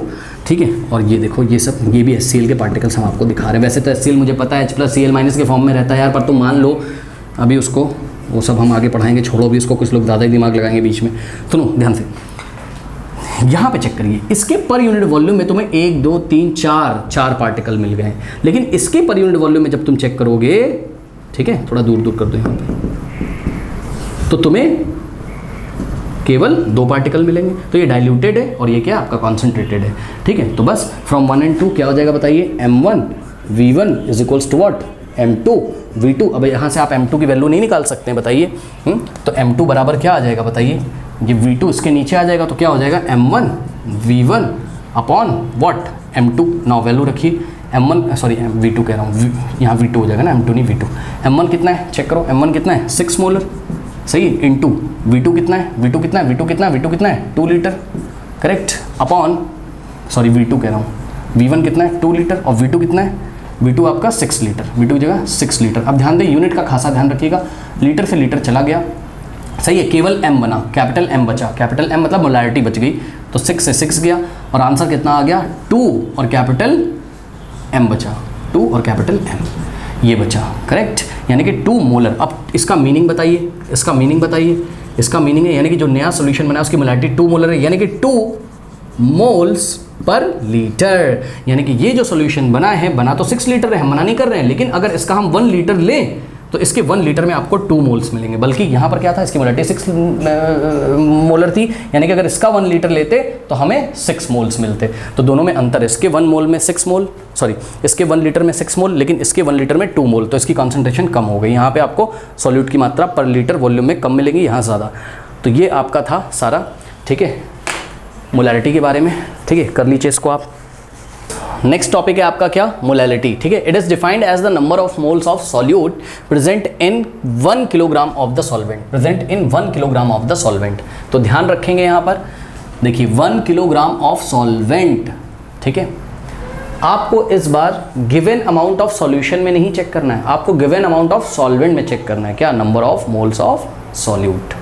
मोलैलिटी को स्मॉल m से दिखाते हैं, बात समझो जरा, आपको फील कराते हैं, समझो ना बात को। देखो मोलैलिटी को स्मॉल m से दिखाते हैं, ठीक है ना, किससे दिखाते हैं? स्मॉल l से, और मोलैलिटी को कैपिटल M से दिखाते हैं, ठीक है। ध्यान रखिएगा सभी बच्चे, क्या स्मॉल m का मतलब होता है क्या? मोलैलिटी, ठीक है ना, और कैपिटल M कहीं लिखा हो तो इसका मतलब क्या होता है? मोलैरिटी, करेक्ट, गलत मत करना।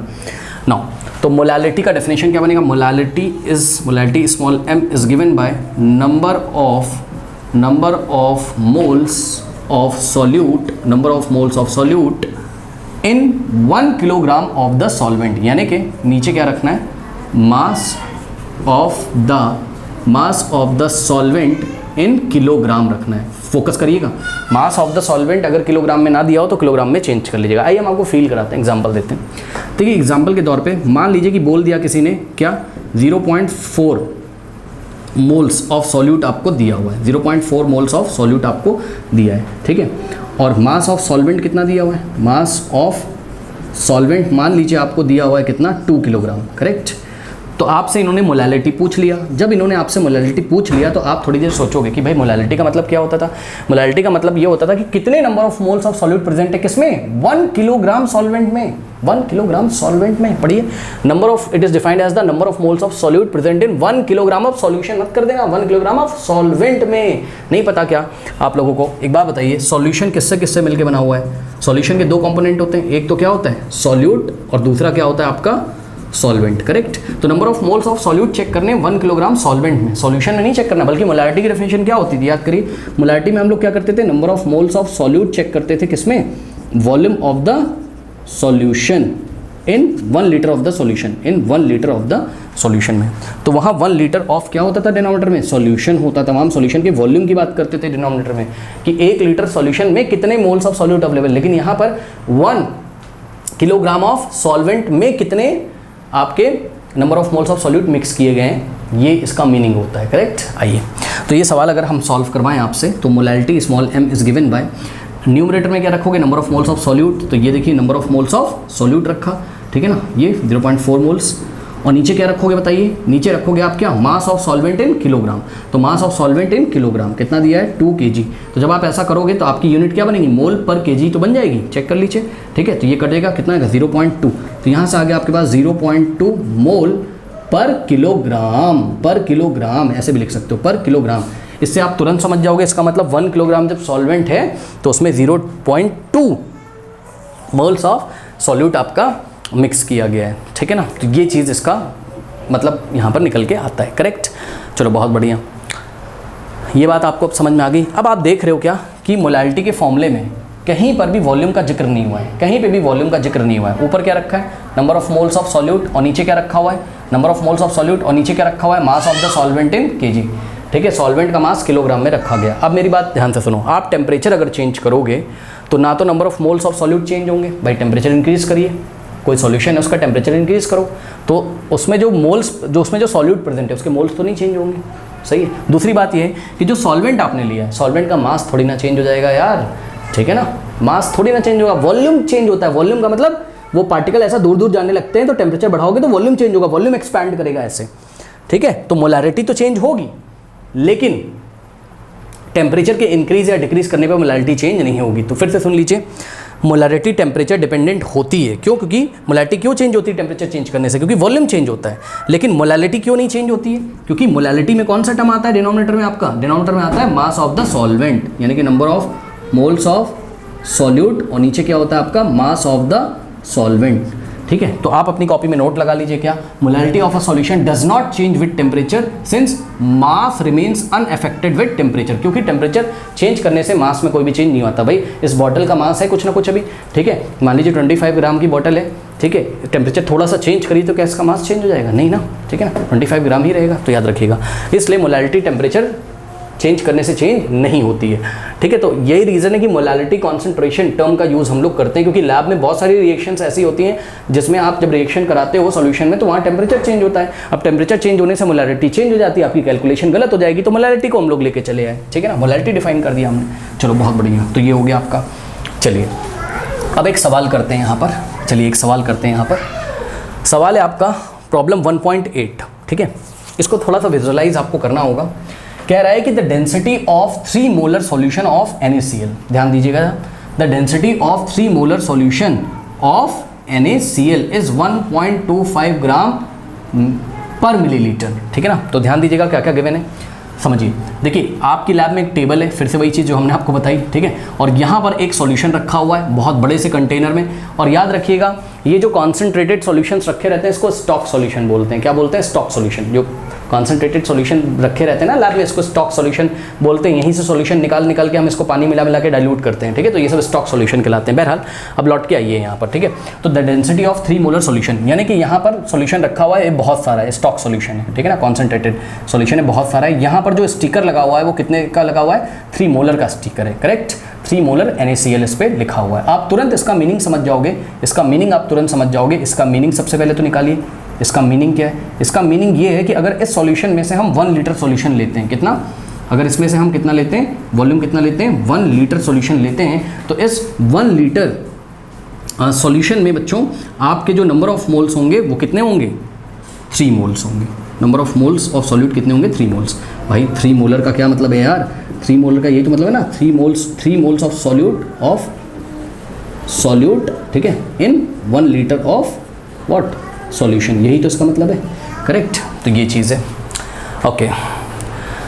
अब देखिए यहाँ पर कह रहा है the density of 3 molar solution of sodium chloride is 1.25 ग्राम पर मिलीलीटर। तो यहाँ पर सोडियम क्लोराइड क्या है आपका? सोडियम क्लोराइड यहाँ पर सॉल्यूट है आपका, पानी के साथ उसका इतना तो पता होगा यार, सोडियम क्लोराइड को पानी के साथ मिला के सॉल्यूशन बनाओगे। तो यहाँ पर आपका जो सॉल्यूट है, सबसे पहले सॉल्यूशन में देखते हैं, थोड़ा सा घुमाने वाला क्वेश्चन है, दिमाग लगाइएगा, ठीक है ना।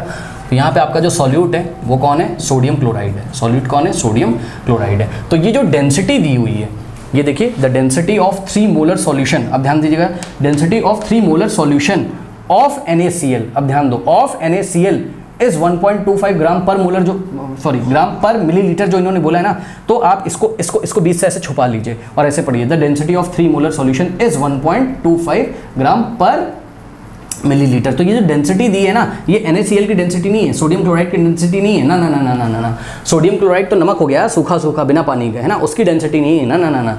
ये किसकी डेंसिटी है? The density of this 3 molar solution. ये जो सॉल्यूशन रखा है ना, इसकी डेंसिटी दी हुई आपको कितनी? 1.25 ग्राम पर मिलीलीटर।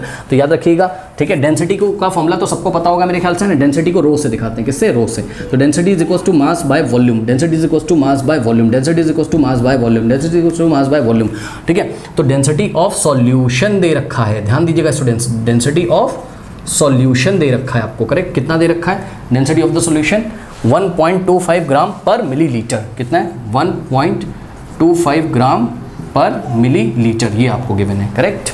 अब कह रहा है calculate the molality of the solution, ठीक है। तो इस सॉल्यूशन की आपको क्या बतानी है? मोलैलिटी बतानी है। मोलैलिटी दिया हुआ है, मोलैलिटी आपको बतानी है, ठीक है ना। तो find the molality of this solution, तो आपको मोलैलिटी बतानी। अब एक बात बताओ, अगर आपको मोलैलिटी बतानी है तो आपको क्या बताना पड़ेगा? Number of moles of solute और divided by mass of solvent in kilogram, ठीक है। Mass of solvent in kilogram, यही बताना पड़ेगा। अब मेरी बात ध्यान सुनो, यहाँ पर number of moles of solute, यानी कि सॉल्यूट कौन है? NaCl। तो number of moles of NaCl और divided by mass of solvent in kg, यानी कि यहाँ पर सॉल्वेंट कौन है? सबको इतना पता होगा, NaCl का सॉल्यूशन पानी के साथ बनाया जाता है ना। तो यहाँ पर सॉल्यूट कौन है? सॉल्यूट तो आपका NaCl है, लेकिन यहाँ पर सॉल्वेंट कौन है? सॉल्वेंट पक्का पानी रहा होगा, वाटर है। सॉल्वेंट कौन है? वाटर है। यानी कि हमें यहाँ क्या करना है? मास ऑफ वाटर निकाल के लेके आना है, मास ऑफ वाटर निकाल के लेके आना है, और उस मास को हमें किस में लेना है? किलोग्राम में। जब आप ऐसा करोगे तो आपका मोलैलिटी निकल के आएगा, करेक्ट स्टूडेंट्स। अब ध्यान दें, क्या आपको number of moles of solute पता है? यानी कि NaCl के मोल्स पता है? नहीं पता है, नहीं पता है। तो आप एक काम करिए, मैं आपको बता रहा हूँ, number of moles of NaCl आप कैसे निकाल के लेके आओगे वो हम आपको बता रहे हैं, ठीक है ना। ओके, देखिए आप एक काम करो, जितना भी कैलकुलेशन यहाँ पे करोगे इस क्वेश्चन में, फॉर 1 लीटर सॉल्यूशन करिए। बात मेरी मानिए, फॉर 1 लीटर सॉल्यूशन मतलब समझो, हमने क्या किया, जो 3 मोलर NaCl का कंटेनर रखा था ना, स्टॉक सॉल्यूशन, ये जो पूरा आपका स्टॉक सॉल्यूशन रखा था, यहाँ से हम लोगों ने सबसे पहले क्या किया, कैलकुलेशन करने के लिए 1 लीटर सैंपल निकाल के ले आए। तो यहाँ से हमने एक सैंपल निकाल के ले आए, ये देखिए ये सैंपल आपके सामने, ये सैंपल कितना है 1 लीटर का हम सैंपल निकाल के ले आए, करेक्ट। तो यहाँ पर वॉल्यूम आपको हमेशा पूरे क्वेश्चन में वॉल्यूम कितना मान के चलना है 1 लीटर। 1 लीटर वॉल्यूम किसका, सॉल्यूशन का। तो यहाँ पर 1 लीटर वॉल्यूम है किसका, सॉल्यूशन। तो V इज टू 1 लीटर, ठीक है। तो वॉल्यूम ऑफ द सॉल्यूशन ध्यान रखिएगा, यहाँ पे हम आपको लिख दे रहे हैं क्या, देखिए वॉल्यूम ऑफ द सॉल्यूशन हम मान के चल रहे हैं इस क्वेश्चन में कितना है 1 लीटर। क्यों, वो जो स्टॉक सॉल्यूशन रखा था वहाँ से 1 लीटर वॉल्यूम हम निकाल के लेके आ गए। अब मुझे आप यहाँ से देख के बताइए क्या कि number of moles of solute 1 litre volume में कितने सॉल्यूट, कितने number of moles of solute है, 3 मोल। कैसे पता चला, इसकी मोलारिटी से भाई चेक करो ना, 3 मोलर सॉल्यूशन है ना, यानी कि 3 मोल पर litre, 3 moles of solute, 3 moles of solute, 3 moles of solute यानी कि 3 मोल्स ऑफ Na। तो students volume of the solution 1 litre है, 1 लीटर में 3 मोल्स ऑफ NaCl है, करेक्ट। चलो यानी कि आपको पता चल गया कि यहाँ पर जो number of moles of sodium chloride रखने हैं वो तो 3 रखने हैं, यानी कि न्यूमरेटर की वैल्यू तो आपको पता चल गई कितनी रखनी है, 3 रखनी है। 3 मोल सॉल्यूट है यानी कि 3 मोल्स ऑफ व्हाट, NaCl है, करेक्ट। ये तो हमको समझ में आ गया। जितने भी कैलकुलेशन करो 1 लीटर सैंपल निकाल के उसके लिए कर लो। अब मास of the water in kilogram, यहाँ पर आपको मास ऑफ द वाटर निकाल के लेके आना है, करेक्ट। चलो बहुत बढ़िया, मास ऑफ द वाटर आपको निकाल के लेके आना है। तो हम एक काम करते हैं, सबसे पहले देखो इस 1 लीटर सॉल्यूशन में 2 चीज़ें क्या क्या है, कुछ तो मास NaCl के कारण होगा, सोडियम क्लोराइड के, और कुछ तो मास होगा वाटर के कारण। फील करिएगा स्टूडेंट्स, ठीक है ना, फील करिएगा। ये जो 1 लीटर का आपका सॉल्यूशन है, यहाँ पर भाई वॉल्यूम टोटल कितना है 1 लीटर, लेकिन अगर हम इसका mass is a different quantity ना, मास तो क्या है, क्वांटिटी ऑफ मैटर है। तो अगर हम मास की बात करेंगे तो इस 1 लीटर सॉल्यूशन में 2 चीज़ें मौजूद हैं, यानी कि कुछ तो मास होगा किसका, कुछ तो मास होगा NaCl का, यानी कि सम मास फॉर NaCl, कुछ तो मास होगा NaCl का, और कुछ मास होगा किसका, वाटर का मास होगा, ठीक है ना। तो दोनों के जो मास होंगे उनको अगर हम ऐड कर दें, सोचो मास ऑफ NaCl और मास ऑफ वाटर, अगर इनको हम ऐड कर दें तो मास ऑफ सॉल्यूशन आ जाएगा कि नहीं आ जाएगा, याद रखिए मास ऑफ द सॉल्यूशन यहाँ से निकल के आ जाएगा कि नहीं आ जाएगा, करेक्ट। अब मेरी बात ध्यान से सुनो, आपको क्या चाहिए, आपको मास ऑफ द वाटर चाहिए इन किलोग्राम, यानी कि आपको यही नहीं मिल पा रहा है, मास ऑफ द वाटर नहीं मिल पा रहा है। तो मास ऑफ द वाटर निकालने के लिए आपको क्या पता होना चाहिए, मास ऑफ द सॉल्यूशन पता होना चाहिए और मास ऑफ द NaCl पता होना चाहिए। मास ऑफ द NaCl को उधर ले आके माइनस कर देंगे मास ऑफ द सॉल्यूशन से, तो मास ऑफ द वाटर आपका निकल के आ जाएगा, ठीक है। बात समझ में आई कि नहीं। अब देखो मास ऑफ द सॉल्यूशन निकालने के लिए आपको यहाँ पे हिंट दिया हुआ है, क्या, ध्यान से चेक करो, डेंसिटी ऑफ द सॉल्यूशन दी हुई है कि नहीं दी हुई है, बताइए डेंसिटी दी है कि नहीं सॉल्यूशन की। तो ध्यान रखें डेंसिटी ऑफ द सॉल्यूशन, ध्यान दें डेंसिटी का फॉर्मूला क्या होता है, मास बाय वॉल्यूम। तो density of the solution is equals to mass of solution, ध्यान देंगे मास ऑफ सॉल्यूशन, और divided by volume of solution. ध्यान दें स्टूडेंट्स, ये देखिए density is equal to mass by volume, लेकिन डेंसिटी किसकी, सॉल्यूशन की, तो मास भी किसका, सॉल्यूशन का, तो वॉल्यूम भी किसका, सॉल्यूशन का रखोगे, ठीक है। अब ध्यान दें डेंसिटी ऑफ सॉल्यूशन कितना दिया है, लिख दीजिए यहाँ पर। तो यहाँ पर डेंसिटी ऑफ सॉल्यूशन लिखा हमने 1.25 ग्राम पर मिलीलीटर, ठीक है, इज इक्वल्स टू, यहाँ पर क्या आपका, सबसे पहले एक काम करो, देखो मास ऑफ द सॉल्यूशन निकालने के लिए वॉल्यूम ऑफ द सॉल्यूशन को इधर लाके मल्टीप्लाई कर दो, तो mass of the solution is equals to क्या हो जाएगा, density of the solution into volume of the solution, correct. तो यहाँ से क्या हो जाएगा, डेंसिटी ऑफ द सॉल्यूशन कितना है बताइए, डेंसिटी ऑफ द सॉल्यूशन है 1 पॉइंट, यूनिट का ध्यान रखिएगा, 1.2 ग्राम पर मिलीलीटर, ये तो हो गई आपकी डेंसिटी किसकी, सॉल्यूशन की, into volume of the solution की जगह क्या रखोगे, वॉल्यूम कितना लिया था सॉल्यूशन का, 1 लीटर सैंपल लिया था, तो वॉल्यूम ऑफ द सॉल्यूशन की जगह क्या रखोगे, 1 लीटर रखोगे, करेक्ट। बात समझ आ गई कि नहीं आ गई। तो ये चीज़ हो गई। अब ध्यान से चेक करो बेटा, ये लीटर है और ये क्या है, मिलीलीटर है, ठीक है, तो कटेगा तो नहीं। तो इस 1 लीटर को आप मिलीलीटर में चेंज कर लीजिए, तो इस 1 लीटर की जगह आप क्या लिख सकते हो, 1000 मिलीलीटर लिख सकते हो, ठीक है। तो यहाँ से देखिए मिलीलीटर से मिलीलीटर आपका कैंसिल हो जाएगा, ठीक है, और जी बचेगा यानी कि ग्राम बचेगा, और हमको पता है मास ऑफ द सॉल्यूशन का यूनिट ग्राम में आएगा, करेक्ट। तो यहाँ से आप लोग देख सकते हैं, अगर आप डेसिमल हटाओगे यहाँ 100 आ जाएगा, 2 0 से 2 0 कट जाएंगे, तो 1250 ग्राम। तो यहाँ पे देखिए जरा 1250 ग्राम मास ऑफ द सॉल्यूशन आ गया। तो यहाँ पर मैं क्या करता हूँ, मैं यहाँ पे क्या करता हूँ, मास ऑफ द सॉल्यूशन के नीचे मैं 1250 ग्राम लिख देता हूँ, करेक्ट। अब किसी तरीके से मुझे क्या मिल जाए, और मास ऑफ द वाटर यहाँ लिख दिया, किसी तरीके से मुझे मास ऑफ द NaCl यहाँ मिल जाए, तो मैं नीचे यहाँ पे लिख दूंगा मास ऑफ द NaCl, ठीक है, और मास ऑफ द NaCl को उधर घटा दूंगा ले आके, भाई ये मास ऑफ द NaCl नहीं पता है, तो हमको मास ऑफ द वाटर मिल जाएगा, करेक्ट। तो ये चीज़ हो गई, इतना कॉपी कर लीजिए, कॉपी कर लीजिए। अब मेरी बात ध्यान से सुनो, क्या NaCl का मास निकालने के लिए कोई हिंट आपको दिया हुआ है, NaCl का मास निकालने के लिए कोई हिंट दिया हुआ है स्टूडेंट्स, NaCl का मास निकालने के लिए कोई हिंट दिया हुआ है, तो आप ध्यान से चेक करो, NaCl के मोल्स दिए हुए हैं, ठीक है ना, मोल्स ऑफ NaCl दिए हुए हैं, तो number of moles given mass upon molar mass होता है कि नहीं होता है बताइए। तो number of moles of NaCl दिए हुए है ना, इसका मतलब नंबर ऑफ मोल्स किसके इक्वल होता है, ये होगा मास ऑफ NaCl और divided by molar mass of NaCl, molar mass of NaCl, correct. बात समझ में आई कि नहीं? तो number of moles of NaCl कितना है यहाँ पर, 3 मोल है, 1 लीटर सॉल्यूशन में है ना, 3 मोल NaCl है, वही तो सॉल्यूट है, तो number of moles of NaCl कितना है, 3 मोल हो गया, correct, is equals to mass of NaCl, ये आपको निकालना है, करेक्ट भाई। Given mass upon molar mass होता है, इस बार मास गिवन नहीं है, वही आपको निकालना ही है कि मास मतलब कितना मास होगा NaCl का कि उसके नंबर ऑफ मोल्स कितने हो जाए, 3 मोल, तो ये चीज़ आपको निकालनी है, करेक्ट। तो ये चीज़ अगर आपको निकालनी तो इधर ले आके इसको मल्टीप्लाई कर दीजिएगा, तो यहाँ से आ जाएगा आपके पास क्या, मास ऑफ, मैं से शॉर्ट में लिख दे रहा हूँ, मास of NaCl upon molar mass of NaCl। बताओ मोलर मास ऑफ NaCl कितना होता है, molar mass of NaCl sodium का होता है 23, क्लोरीन का 35 पॉइंट कितना होता है, 35.5 है ना शायद, ठीक है। तो कैलकुलेट हमने किया था कितना था, 58 पॉइंट, वो सब आप लोग देख लीजिएगा, 58.5 आएगा ना भाई सोडियम क्लोराइड का, यार चेक करो, सोडियम 23 और क्लोरीन 35.5, लो कितना आ जाएगा बताओ, 58.5 नहीं आ जाएगा, ठीक है। तो सोडियम क्लोराइड का मोलर मास 58.5 क्या, ग्राम पर मोल, ध्यान दीजिएगा ग्राम पर मोल। अब ये क्वांटिटी को क्रॉस मल्टीप्लिकेशन इधर कर दो, तो this implies mass of NaCl, mass of NaCl कितना आ जाएगा बताइए, 3 मोल, ठीक है, 3 मोल NaCl था, इनटू ये इधर चला जाएगा, यानी कि 58.5 ग्राम पर मोल। अब ये मोल से मोल आपका देखिए कैंसिल हो जाएगा और ग्राम बच गया, तो मास ऑफ NaCl आपका ग्राम में यहाँ पे निकल के आ जाएगा, कितना आ जाएगा, 3 5 जा 15, कैरी 1 3 8 जा 24 + 1 25 2 3 5 जा 15 + 2 17, तो 1755 ग्राम, और पीछे से एक डेसिमल लगा देंगे यहाँ पे, यानी कि 175.5 ग्राम क्या आ गया आपका सोडियम क्लोराइड। तो यहाँ पर मास ऑफ सोडियम क्लोराइड कितना हो गया, यानी कि जो सॉल्यूट था उसका मास कितना हो गया, 175.5 ग्राम। अब इसको ले जाके उधर माइनस कर दो, तो मास ऑफ वाटर आ जाएगा, ठीक है ना। इतना कॉपी करिए, इतना कॉपी करिए, कर लिया, चलो। तो मास ऑफ वाटर यहाँ से आपके पास आ जाएगा, निकालते हैं। तो मास ऑफ वाटर आपके पास आ जाएगा किस में, 1 लीटर सॉल्यूशन में, जो 1 लीटर सॉल्यूशन सैंपल लेके आए थे। तो 1250 माइनस 175.0, यहाँ पे दशमलव लगा के 0 माइनस 0 0 डेसिमल, 10 माइनस 5 5, और यहाँ 14 माइनस 7 7 हो जाएगा, और 11 माइनस 1 10 हो जाएगा। तो 1075 ग्राम वाटर आपके पास, 1075 ग्राम वाटर आपके पास अवेलेबल है, ठीक है। चेक कर लेते हैं, बिल्कुल सही आ रहा है, ठीक है।